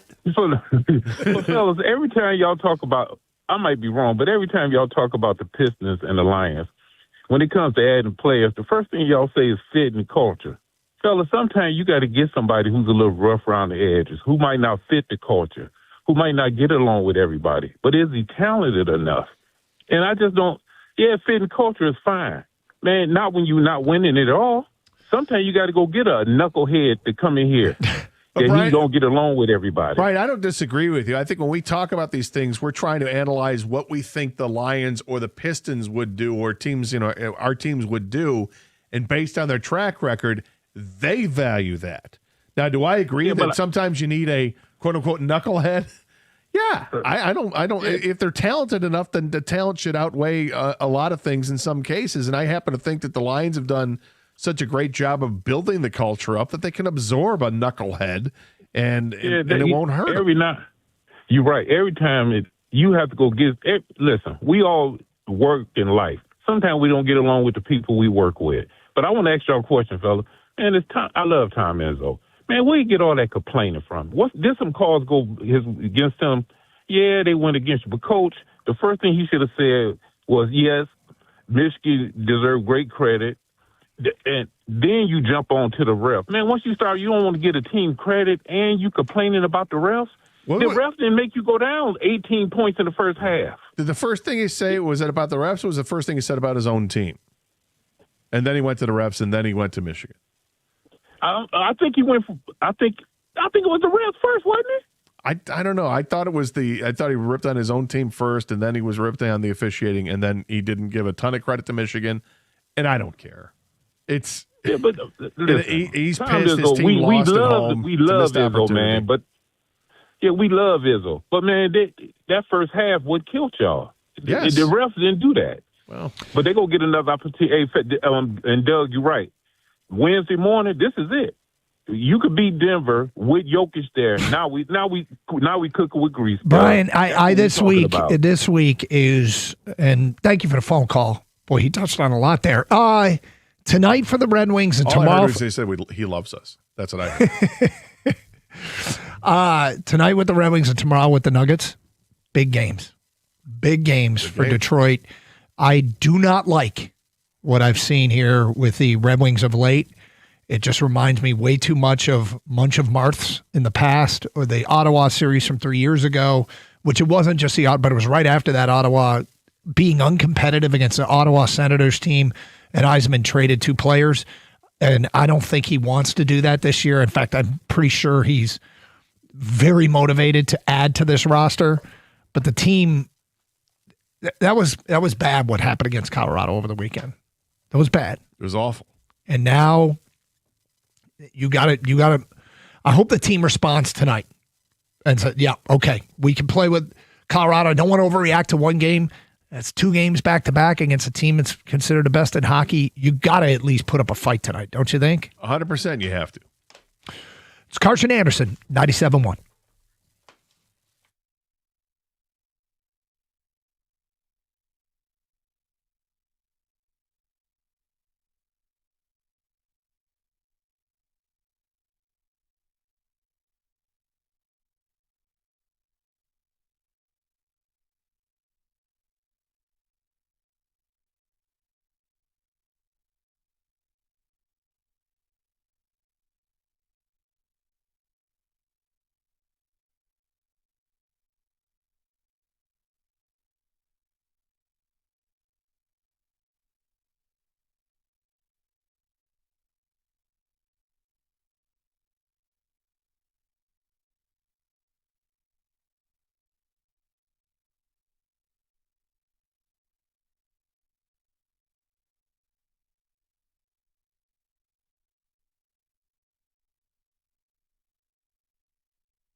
Sam Bernstein Law has been respecting Michigan clients for more than 50 years. To insurance companies, you're just a file. To them, you're a person. They give your story the respect and dignity it deserves. Get the Bernstein Advantage, 1-800-CALL-SAM.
Doug Carr, Scott Anderson, 97.1, Kang Behind the Glass. It's the Monday Champ and Chump, taking your phone calls, your votes for Champ and Chump of the weekend. In the meantime, let's get back to your open line calls. We go to Stan and Shelby. You're next. Hi, Stan. Hi, guys, Doug and Gator. What's up? I am down in I'm in Vero Beach, so it's from a different location. Very nice. Dare I ask where in Vero?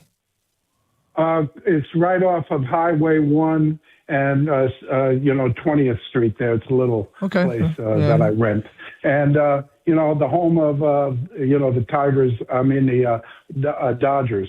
Former home, it's a great place. We're going to go. There's this place, Bobby's. I'm taking a friend birthday dinner, and they have all this Dodger memorabilia. I've been there. Looking forward to I've it. been there, yeah. It's great. They're fun stuff. But anyway, tongue-in-cheek chump. Yeah. Prior to the game on Saturday with the Red Wings against the dreaded Colorado Avalanche, our boy Mark Ryan insisted on saying that the Avalanche had lost 6 out of 8, and they weren't going well, and so he jinxed them. So that's my chump. Sure. But my champ, I'm going to say this. Everybody's talking about this arbitration hearing, and I think that people aren't looking at it the right way. I do not believe the Tigers are going to go in and tell the panel that the 2 wins in a row Cy Young Award winner sucks, so it's $19 million. I think the argument's going to be based on whose number is more legitimate. I think the Tigers made a more legitimate number at $19 million based on historics and stuff like that. And I think that Boris is more over the top, and he's going to lose because he's trying to get Skubal more money than a positional player that Soto got with the 31 mil. So there's a lot of nuance to the story that most people, because on the surface, is Skubal as a free agent, would he be way more than 19 and really probably even 32? The answer is yes, but he is not eligible for free agency yet. And under previous arbitration deals, what the Tigers offered falls more in line with what guys were awarded previously. Having talked to people in the game that have sat through these kinds of things, it is very complex. It is a weird process. I think it's an outdated process, but it also allows teams, mid-market teams and small market teams, to compete with players and be able to afford really good players that they couldn't compete with when they are free agents. And so the system is kind of put in place as a point of controlling costs. And is it outdated? Is it ridiculous? Yep, but it's the system that we have. And the Tigers very well may win it. Yeah, well, the system, it's made to make people arbitrate rather than come to this thing. But I'll say one other thing I'd like to bring up is that, back in the day when it came to the August trading deadline with Ohtani with the Angels, there's, a former Detroit guy, he's the general manager with the Mets. He's on MLB. Anyway, he said that it was management malpractice that they didn't trade Ohtani to prospects. Right. And I'm saying this.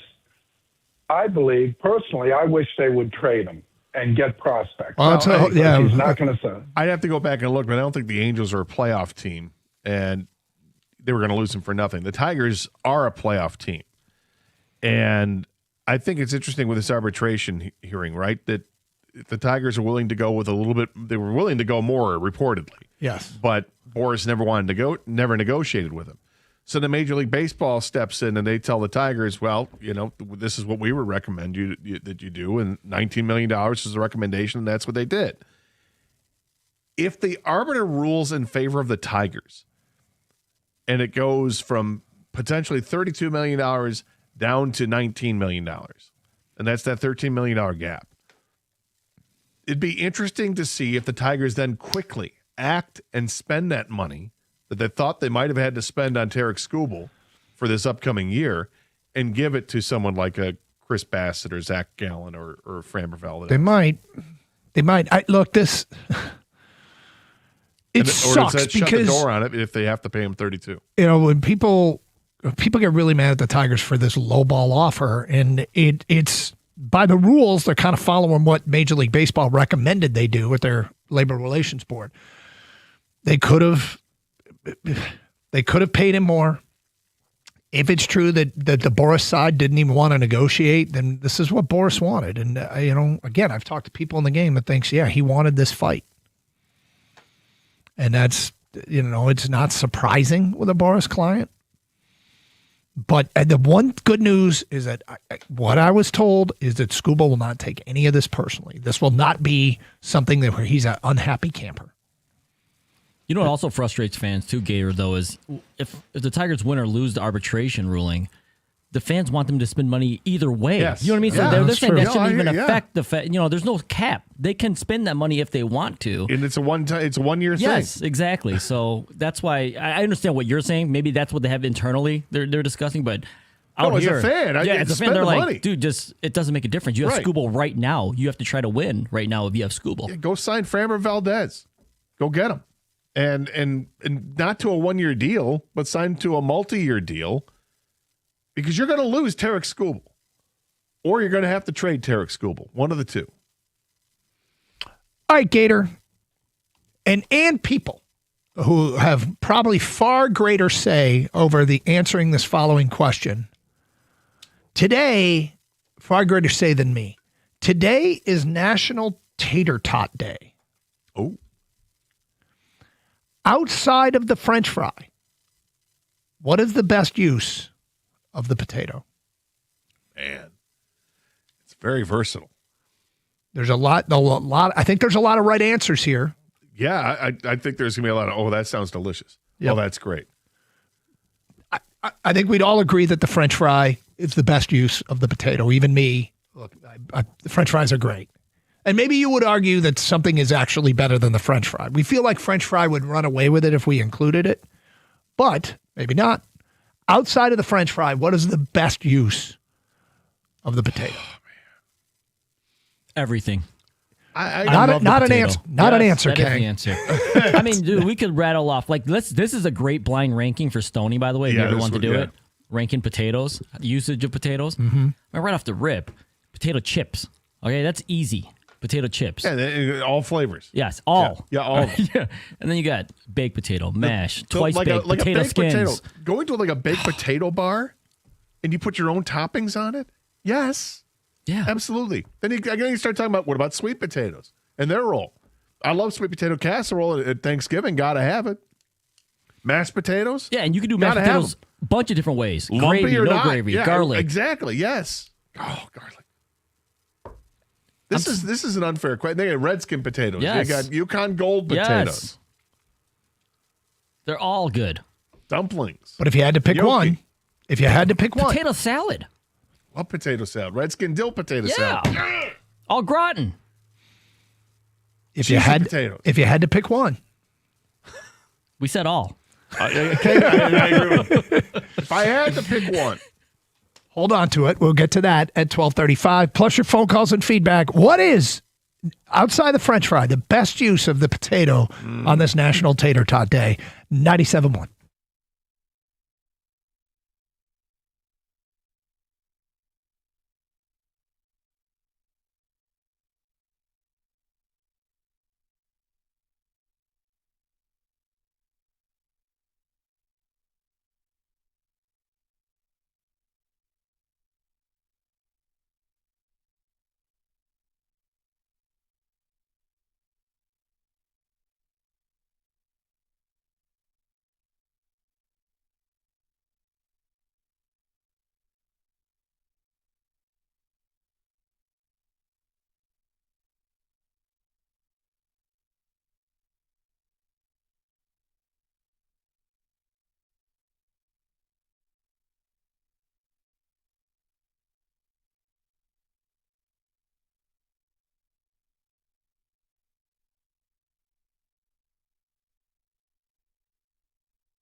Two 539-9797. It is Carson Anderson here on 97.1.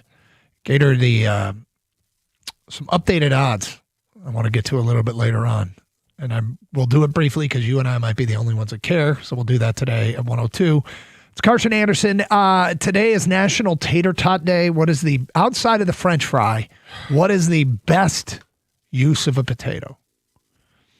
And I'm not sure you guys mentioned mine. I'm pretty not surprised at all. I mentioned yours. Color me shocked. Maybe you did. But I don't think anybody mentioned mine. So with me, I'm going to have to go with the versatility of the one application of it. And to me, it's going to be the baked potato. You can do a lot with it. Because I can do whatever I want with it. I split it open and you push it all open like that. You know how you do the cross cut in there or the plus sign cut, and you just squeeze it together and the potato pops out. And then you throw a bunch of butter in there, some pepper, and then I'm adding cheese. And if I got chives, I'll do that. And if I got some sour cream, there it goes. If I got some chili, game on. You know, I love a loaded baked potato. I think they're fantastic. So that And would I don't get them often enough. The twice baked potato is kind of that same ilk. Okay, I'll tell you what mine is. I apologize. You guys were rattling off like rapid fire. Kang went nuts. Kang Dude, was I like, love the potato. Kang was like Bubba Gump over there. I don't think you said my favorite. And I think it's either an oversight or I'm crazy. But the hash brown. I don't think Kang said it. I did not say it, and that ticket text is flying in. Okay, so I don't. I'm not off there, am I? No, that's a great Nothing one. wrong That with might hash be my brown, number one Doug. answer. I can't believe Doug said hash I brown. know. I can't believe you said something good. Hash brown in an air fryer? Okay, maybe that's the topic. What's a bad use of a potato? I mean, don't know. seriously. Good luck with that one. I thought you might come up with one, but you didn't. So, like the hash brown. If it was out there, I would have you said would've it. got it, dude. No, like I don't care how it comes to, like the formed hash brown, like from McDonald's, or like where you get them from the freezer section, or like the ones where they have the breakfast joints, the diners, where they're just shredded. Yeah, Just a mat, like just to plop down this field of hash browns on your plate. Are they cooked enough? That's Either what way. determines whether it's you got good potatoes or bad potatoes. The Well, I only think- bad potatoes are poorly cooked potatoes. Do you like them well done, or you like them undercooked? How do you like them? You know, hash brown? I like a crisp on it, man. Well Okay. done's good for me. you go to a diner or breakfast place, they have something called home fries. And I'm not sure what the home fries is all the time, but it's always good. Yeah. It's either it's sliced, or So it's, hungry for potatoes right now. Well, I mean, are you kidding me? hey Gator, you are an adult, and there are stores, and you can satisfy that craving after the show. Yeah.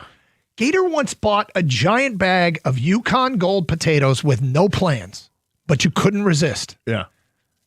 And then I forgot about them. And then I opened up the pantry where they were, and it was like it's like an a alien. scene out of Alien. Yeah, those sprouts coming out. Yeah, I guess I can't use these. No, you can't use those. A little bit of liquid. Like what happened? Oh, that's gross. Now I have to redo the kitchen. What a waste. Dude, what a waste. I had to renovate the kitchen because of it. Yeah, you made the right It was choice. a total waste. I feel awful wasting potatoes. Oh, I love potatoes. I know. Well, that's why this is outside of the French fry. What is the best use of the potato? And maybe somebody can tell us if there's a bad use of a potato, but I'm not sure one exists. I mean, the other day I bought sweet potatoes. They're just so simple. Just take sweet potatoes. I poked holes in them with a fork, threw them in the oven at 400 degrees for like an hour, take them out, let it cool off for a little bit, take the skins off, mash them up with a little bit of butter and cinnamon, and it's perfect. 248-539-9797. Let's go to Corinna in Detroit. You're on 97.1. Hello, Corinna. Hello, everyone. How y'all doing? We're How are great. you doing?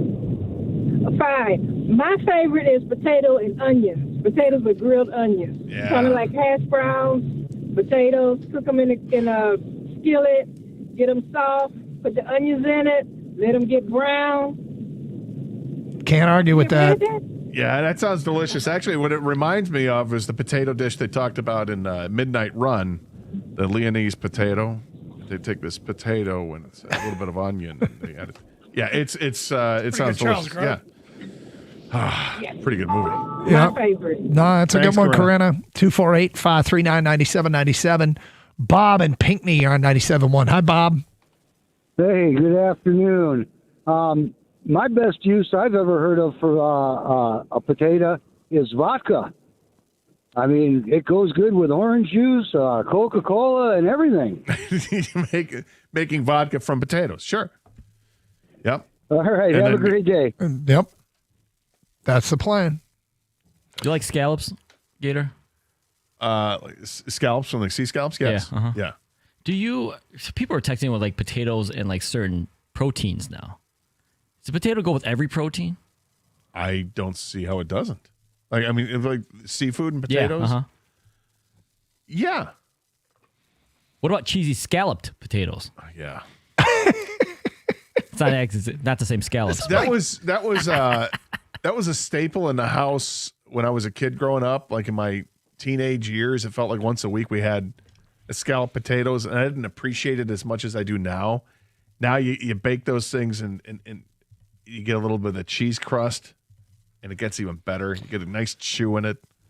So good. This might be the most universally loved topic we've ever had on the show in almost 20 years. This is our 20th year. Does anybody bitch about potatoes? I don't think so. I mean, how can you? Like some people will say, hey, I don't like sweet potatoes. Okay, fair enough. Yep. But do you like regular potatoes? And how do you like your regular potato? Dude, I don't know. I'm really racking my brain to try to think of some kind of application with the potato that I don't like. Like, even like potato salads, right? You got different kinds of potato salad. I don't think I love German potato salad, but I don't hate it. Like even the bad use of the potatoes are still good. Like, again, the only bad use of potato is if you miscook them.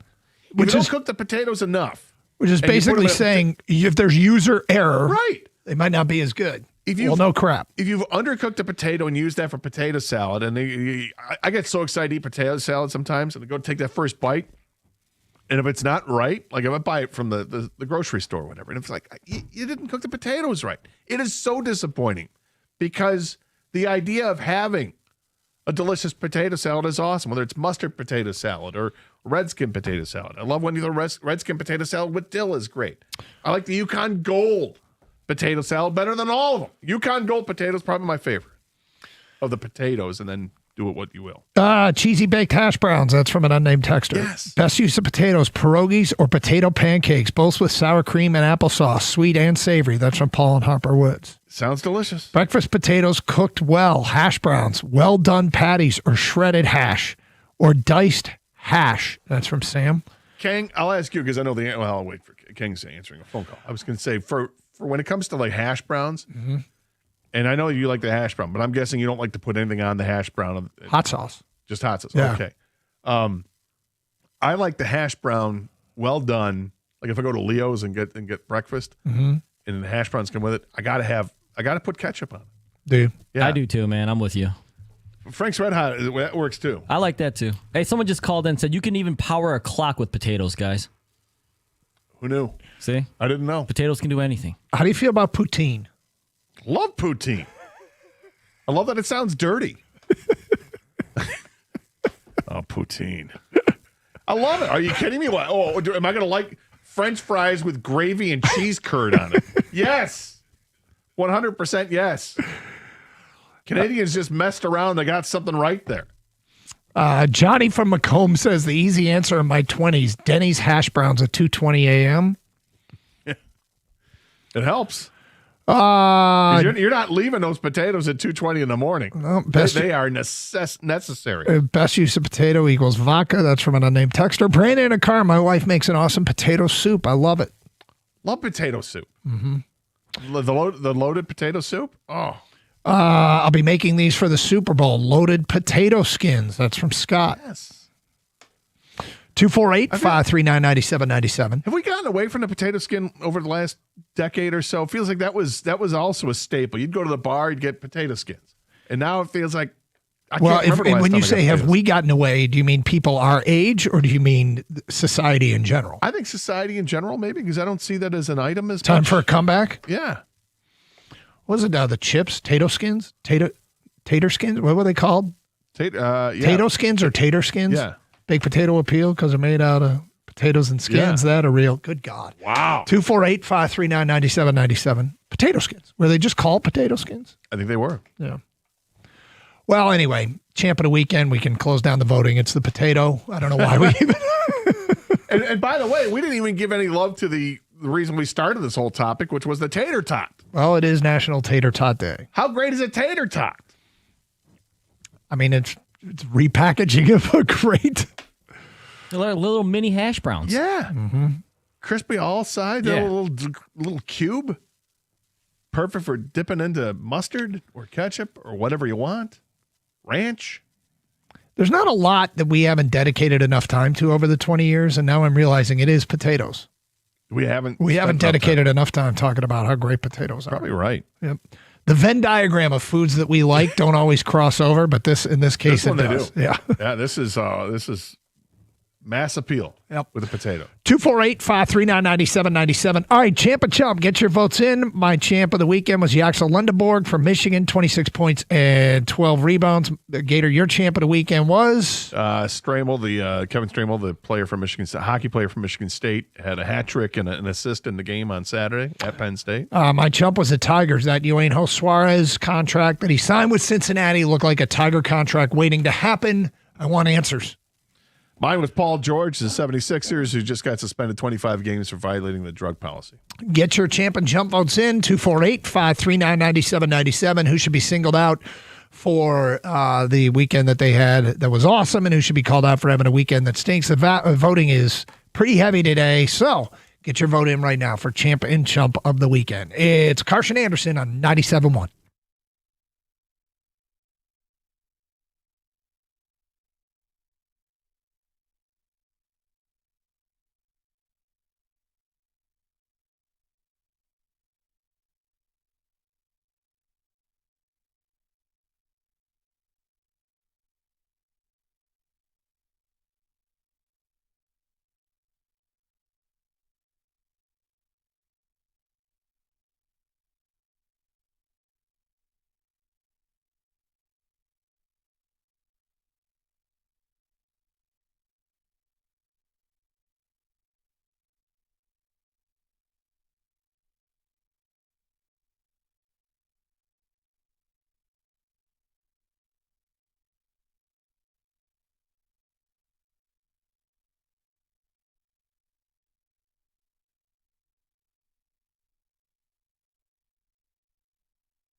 Did you watch the outdoor hockey game last night? Yeah. Oh, yeah. I love the way they play these things up.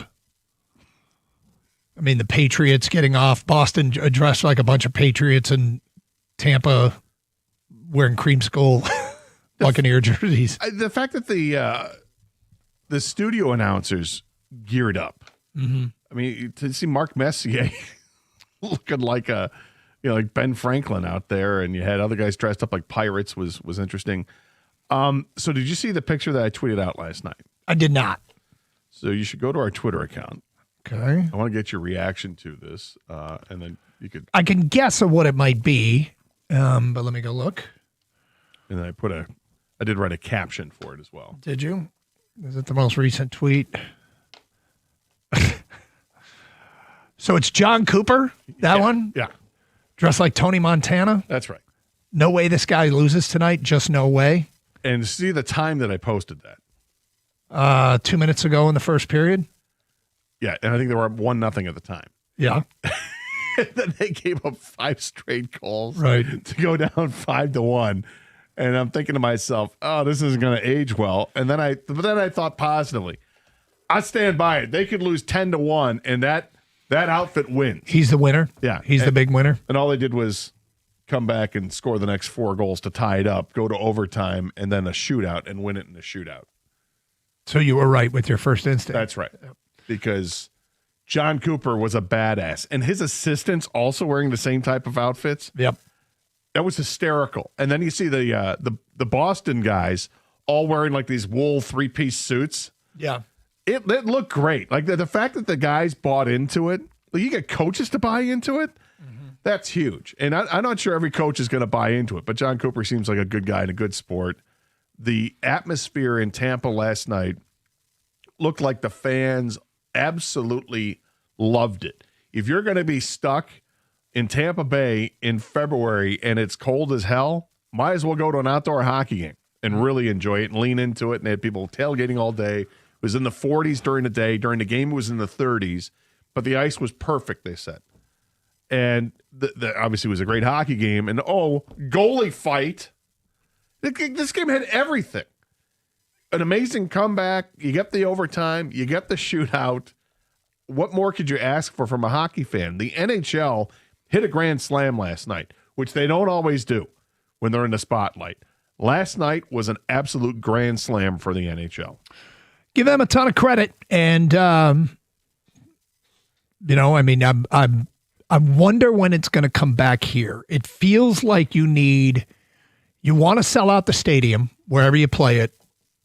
They are novelties. They are, we set the record at the Big House.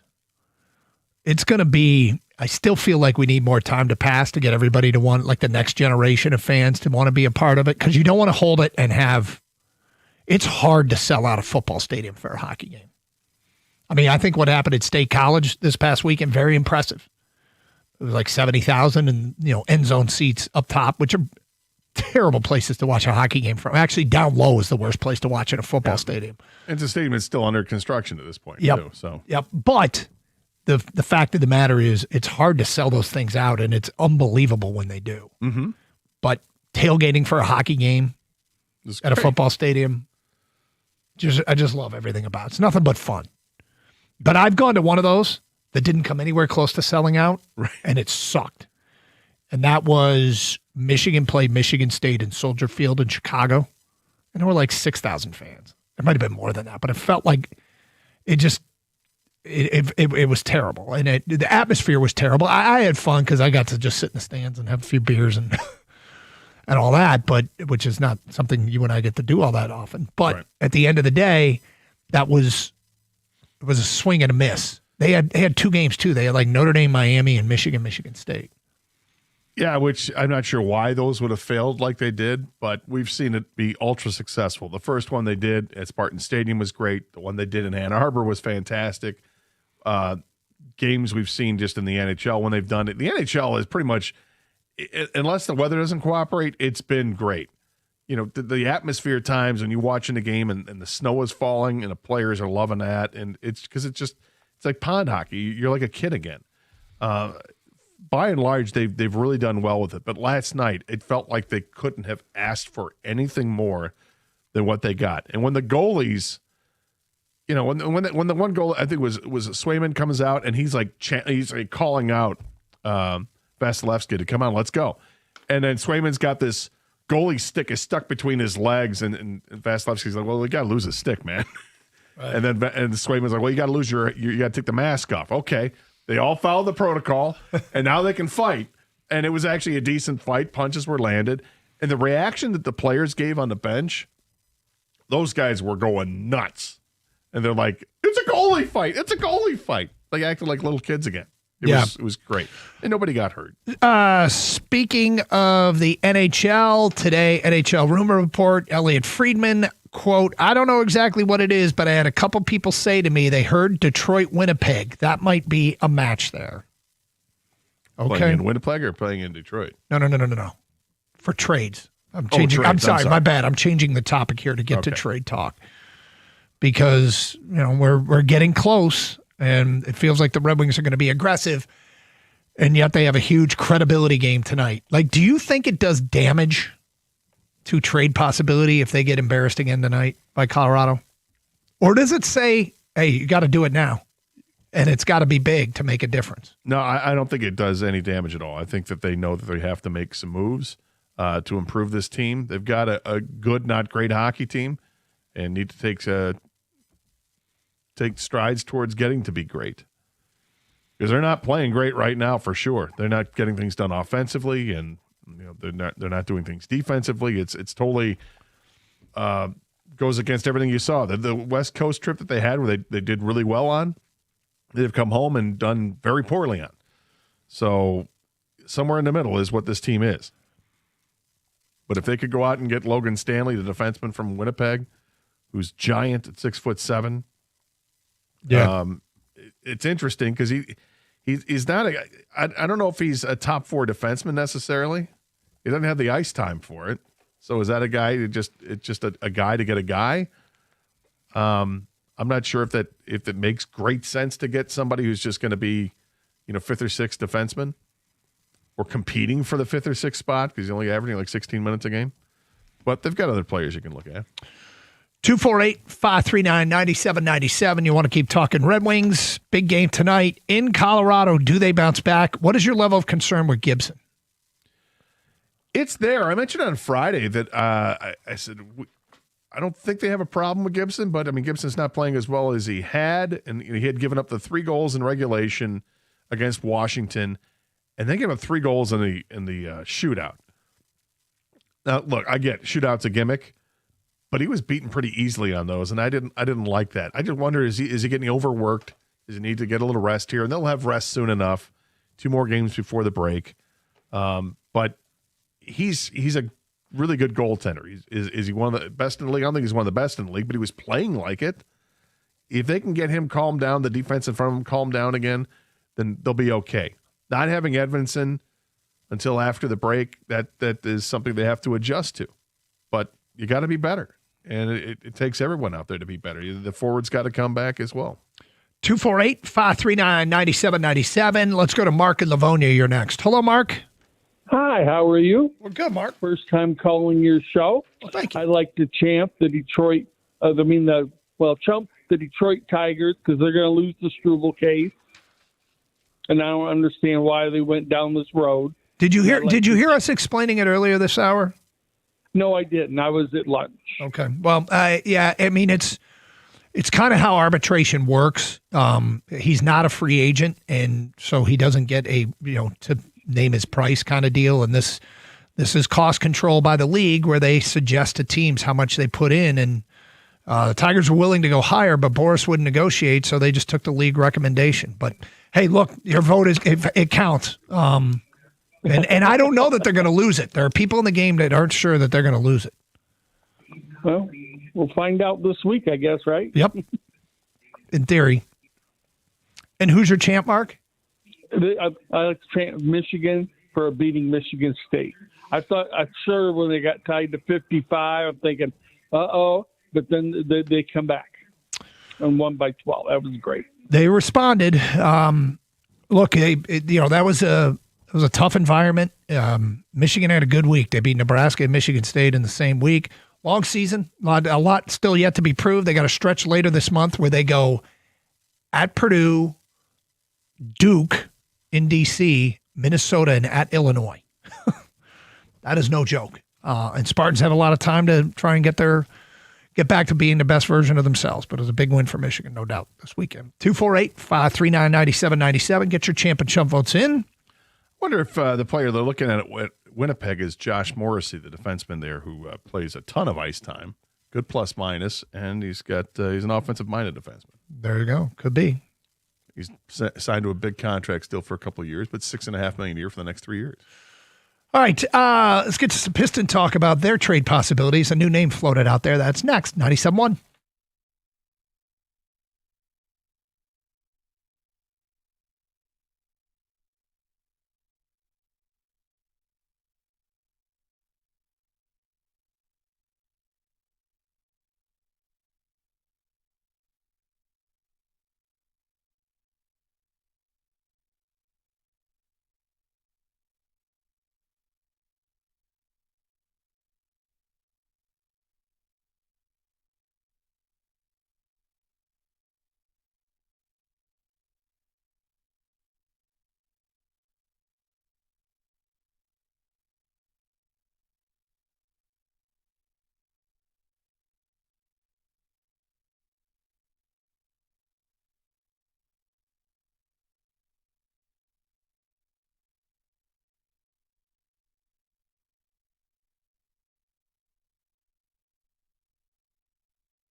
The Tigers will head to arbitration with ace pitcher Tarek Skubal this Wednesday, the Athletics' Cody Stavenhagen reported this morning. The hearing will take place in Phoenix, Arizona, and will determine how much the Tigers will pay Skubal in 2026. It will either be $19 million or $32 million that Skubal earns next season. The $13 million gap between what the Tigers offered and what Skubal requested was the largest difference in Major League arbitration history. On the Fair Territory podcast today, Ken Rosenthal discussed what Skubal's compensation could mean for Detroit's free agency behavior ahead of the upcoming 2026 season.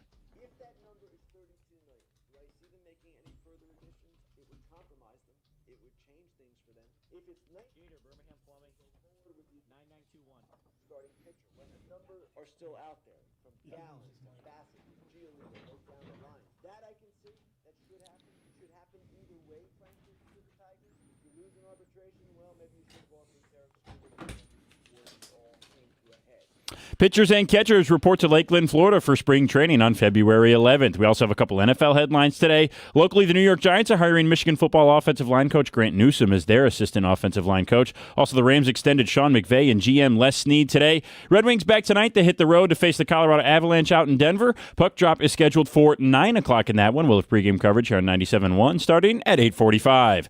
At the Corewell Health Sports Desk, I'm Brendan Shabath. For more, go to 97.1 The Ticket or Odyssey.com.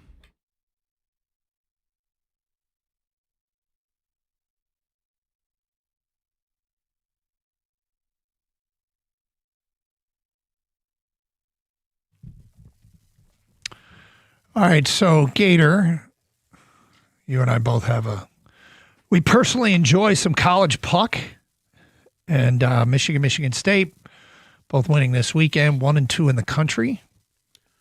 Yeah, Michigan swept Ohio State. Michigan swept Penn State.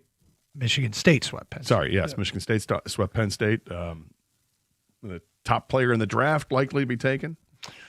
Our guys at betonline.ag updated hockey national championship odds. Oh, interesting. Yeah, which they don't do a whole lot of. Huh. 4-1 favorite, Michigan State. Michigan is 5-1. Western Michigan, the defending champ, tied with North Dakota for the 4th favorite at 10-1. Wisconsin is 9-1. And you know what I'm not seeing? Again, just like other sports, not a lot of SEC teams here. Do they have any hockey programs in the SEC? They've got club teams. Okay, but no teams that play. No, there was once a team in Alabama Huntsville. Yeah, I remember that, Alabama Huntsville. There's talk that Oklahoma State's going to go varsity. Oh. Yeah. Arizona State picked up hockey a few years ago. Look, all it takes is money. And then next thing you know, you're on the map. I mean, isn't that kind of what happened with Penn State?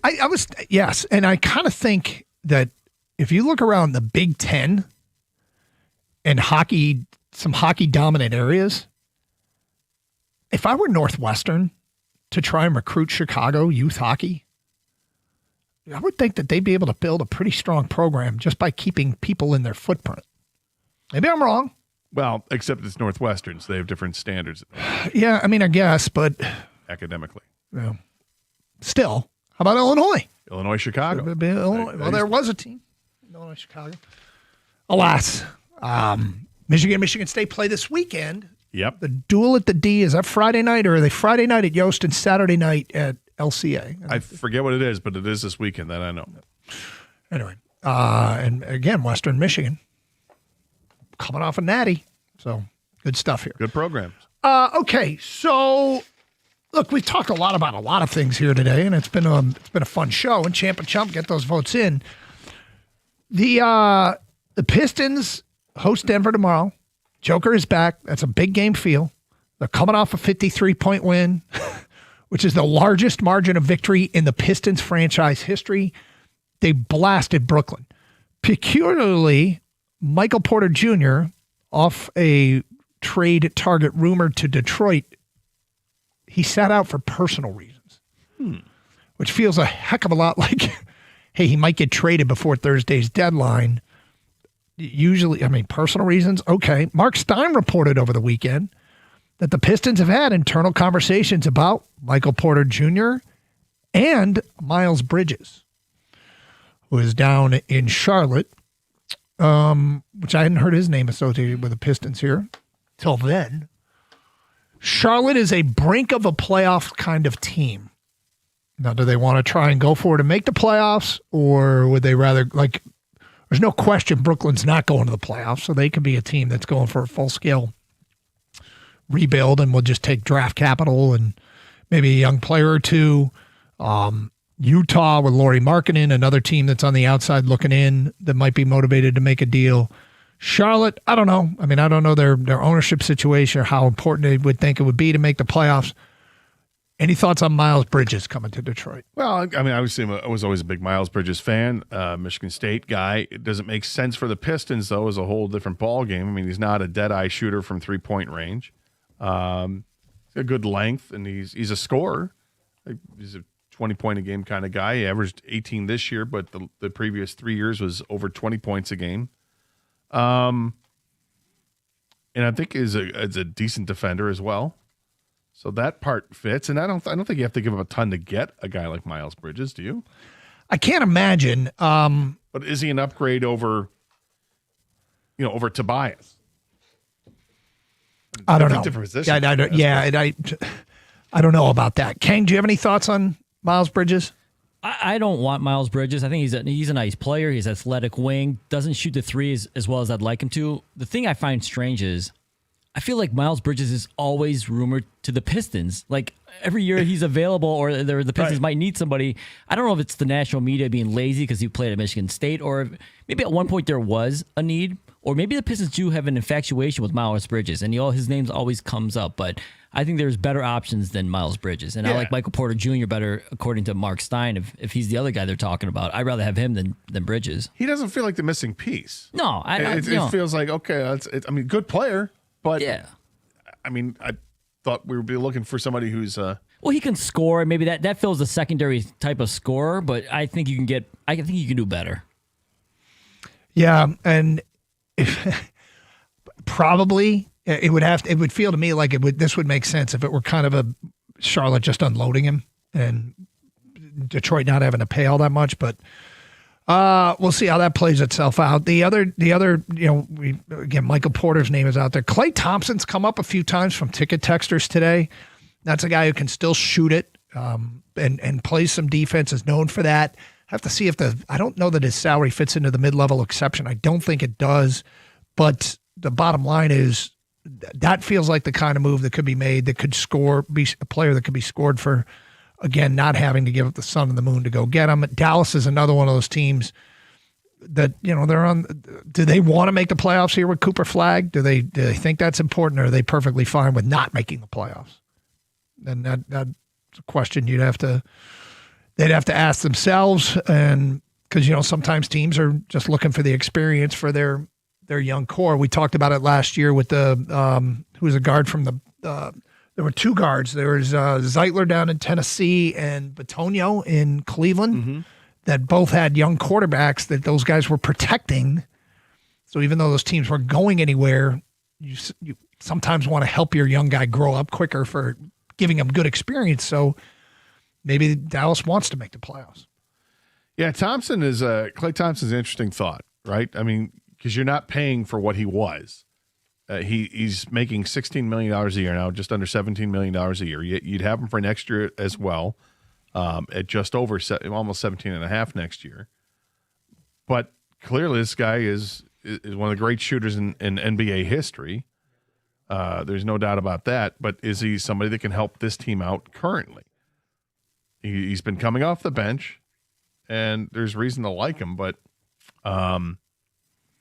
If he's, I can't imagine he comes with a huge price tag either. Veteran player? Yeah. Then you know me, I'm always after Bobby Portis every single year. When you talk about infatuation, Bobby Portis is a player that I'm infatuated. You are. Yeah. Klay Thompson, though, I wouldn't be against that at all. I think he falls in the category like Malik Monk. If this is a smaller type move where you get a shooter, a three-point shooter specifically, off the bench to help alleviate the nights when Duncan Robinson's off and Cade's getting doubled, and you got to kick it out to somebody because that's the one, if you can't make a bigger trade for like a real secondary scorer, I like Klay Thompson plays defense as well. And the championship experience and pedigree. Absolutely. Yeah. There's another Unk on the team if he comes here. And I don't know that you can have enough of those guys. Even just a role player. And he's not a starter in Dallas. And yeah, go get him to be another grizzled veteran that's been there, done that, played in some battles, and can hit the 3-point shot and he'll play defense for you. I wonder what you would have to give up to get that. I don't think much. So let's say that you don't even have to give up Tobias. And you're adding. Yeah, that's why I think they would do something like that over moving Tobias, personally. Giving up one of those smaller guards and a draft pick. 248-539-9797. Okay.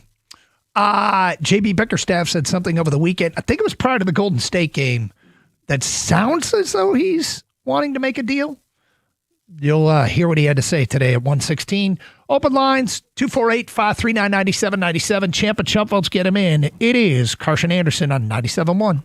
We all know how brutal these winter mornings have been. And with temperatures dropping into the single digits, well, your furnace is working overtime.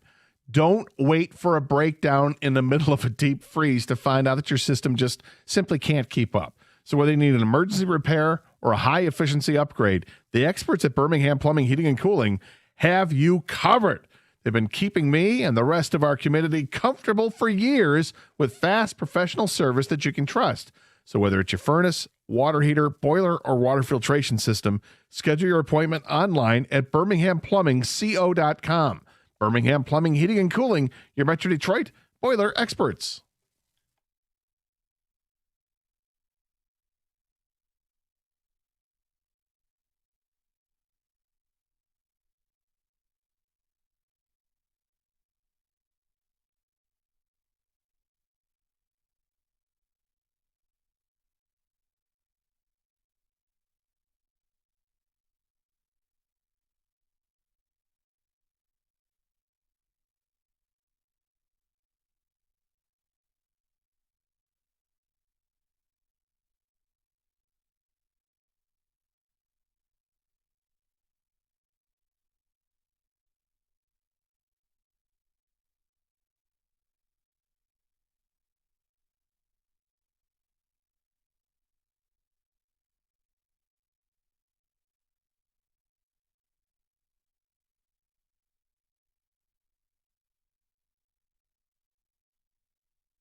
How do you feel about the groundhog? I don't have a strong opinion one way or another. Whatever respect they have earned is what I will give the groundhog. Or are you talking about the specific groundhog that comes out today? Both, actually. Groundhogs have never bothered me or impacted me in any way, so they're fine, I guess. I'm not sure what the real purpose in a groundhog's life is. Like, what do they do for fun? Not what they do for fun. Just what is their reason for being on this planet? Dude, I don't know. What is an aardvark's reason? Eat ants. Okay. Don't groundhogs, they live in the ground, right? Like burrow? Yeah. Don't they maybe make the soil softer, easier for growth? I don't know, man. I don't know. Wouldn't that make sense? though? Maybe, Right? sure. I like Like where your head's nature's at. rake. I don't know. Nature's rake. I'm not sure. I've had a couple of encounters with groundhogs in my yard. And how's it gone? Not well. Really? Well, I mean, the groundhog gets scared because the dog chases it down and the dog corners it, and it ends up hiding underneath like a lawn chair or a deck chair, I should say. And then I got to Do they make noise? a little bit, not much. And I mean, they're terribly scared. I feel bad for the little guys, but they have these like awful yellow teeth, like terrible teeth. So they don't have a good dental plan. They do not. Okay. They do not. So earlier we had best usage for potatoes. Now you want best usage for groundhogs. Is that what you're asking? I'm just wondering what it is, what I the think they purpose is. break up the ground. Like that's what they do. That's their purpose. Yes. To burrow in the... Yes. Plants and trees and bushes and whatnot. Sure. I feel like everything it's a rodent. So any of those things, their whole purpose in life is just to, there's a balance of nature where you're eating insects and bugs and whatnot and nuts and whatever, right? Everything kind of keeps its own Well, balance. we'd hate to find out what would happen to our ecosystem without the groundhog. I would. That's a great So question to let's ask. maybe, What happens without the groundhog? Would we notice it? Would we notice a change? Yeah. Well, I'll do some research and get back to you sometime within the next year. Is a woodchuck the same thing as a groundhog? The same thing? Yeah, the woodchucks and groundhogs. They No, because a woodchuck we don't know if a woodchuck would. it's supposed to. In theory, that's how the instruction manual of the woodchuck reads. Let's get back to your open line calls. Al's in Southfield. Hi, Al. The same. Hi, Scott. And Doug. What's up, Al? Good. I want to give my champ and chump for the weekend. Sure. My champ is Michigan basketball for their strong performance against both Nebraska and Michigan State. Mm-hmm.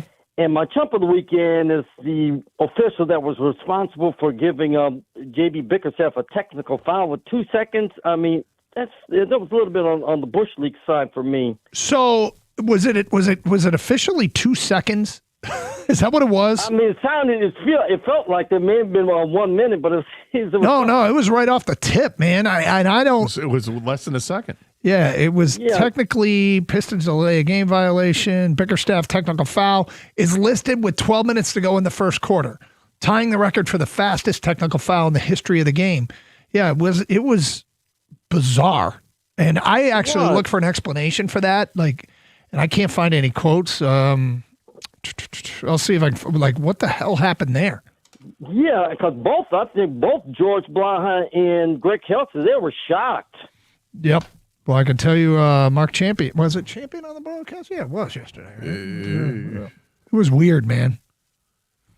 Yeah, I just don't get it. Yeah. Oh, he teed him up. Yeah, what was that? That was early, Rick.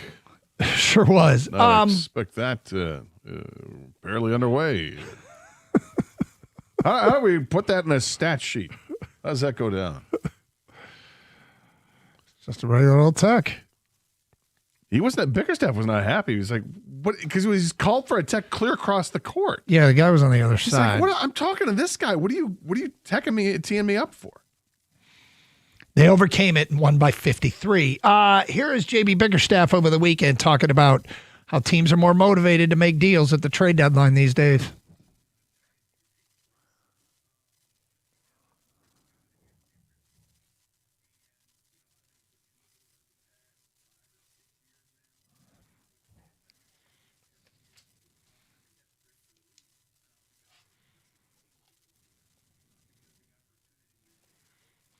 Okay, so there you go, talking from a tin can. JB Bickerstaff, but you get the point. I mean, they're right there. They're right there. And they could very well get involved this week. It's Thursday, trade deadline day. I think it's so important for the Pistons to make a move. I personally don't think they make a big move, but I want them to make a big move because I think they need a secondary scorer so much. And going on Bickerstaff, what he just kind of said, I know GMs and presidents always have to have an eye in the future. I understand that.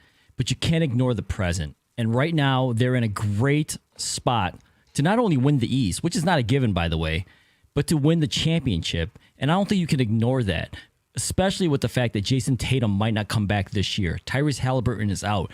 The East looks so wide open, and you don't know what it's going to look like next year. You don't even know how your team is going to really evolve next year. You hope it continues to grow. But right now, what I do know is they lead the East by a pretty good margin. They should have home court advantage throughout the entire playoffs. You got to do something to help this. Like, I think you owe it to this team to try to win a championship this year. Maybe. And, you know, if there's a move out there that can be made that is that secondary move, I don't know why they'd say no. If you're not tapping into the core. Because they think they could win with this current group. That's the only way. You know what I mean? Like, that's the only way. But if you're just adding to the current group, if all you're trading is future assets, aren't you just adding to the current group? Not if Tobias Harris is involved in that deal and they think he's a core part of this current group. I would say if Tobias Harris is involved, it's not a secondary move. I meant like a secondary scorer, sorry. Okay, yeah, I would think it would be a pretty damn big move if you're moving Tobias because of the player you're getting back. I think they should. And it'd be Tobias and stuff. Sure. Right? Yep. 248-539-9797. Let's go to Jim in Flushing. You're next. Hi, Jim. You guys? Yes. They're buck-tooth rodents is all they are. They're the worst. Oh, yeah. Let me tell you something.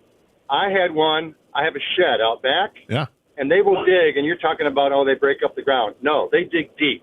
They dig deep. They have a place where they do their birthing, where they do their eating, where they poop, all that stuff. And they built 2 entrance and exit holes. So you can try to get him out of one hole to shoot him, whatever you want to do to get rid of him, but he'll just pop up the other hole. So a lot of people will take a hose on one end, try to flood him out the other end, and then take care of him.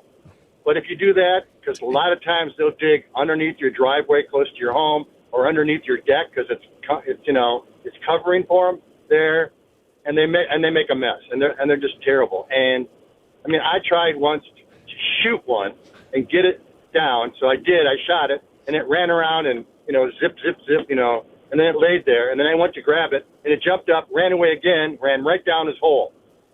So then I had to wait for him to come up again. And that took about 45 minutes, and then I shot him again. I had to end up smashing him with a shovel, like 18 times to put him out of his misery. Did you really have to? Put me out of my misery.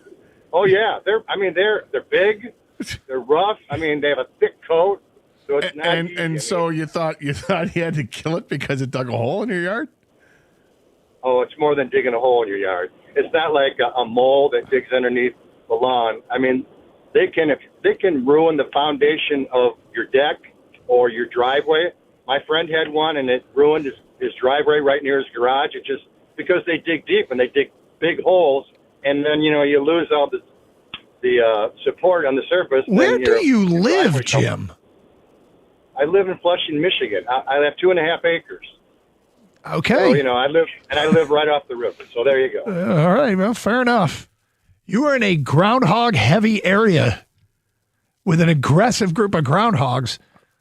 I was just curious, what's the utility of the groundhog? The groundhog, from Wikipedia, it says it's an important contributor to the maintenance of healthy soil in woodlands and plains. With the exception of Flushing, Michigan. Yeah, apparently, get out. They're not welcome at that guy's house. No, not at all. I mean, 18 times he said, or what? Boy, they shot it twice. Oh my God! Tried to flood it out. Oh, and then beat it over with a shovel. I'm like, okay, I just wanted to move it along and get it out of my yard because the dog was chasing it. I didn't want the dog to get bit by the groundhog. That's all I cared about. But yes, they can cause damage. They can do, from my research on the groundhog, apparently they can be a little bit of a nuisance with that. 248-539-9797. Phone calls, feedback. It's Carson Anderson. Champ and Chump. Get your votes in for Champ and Chump of the weekend here on 97.1.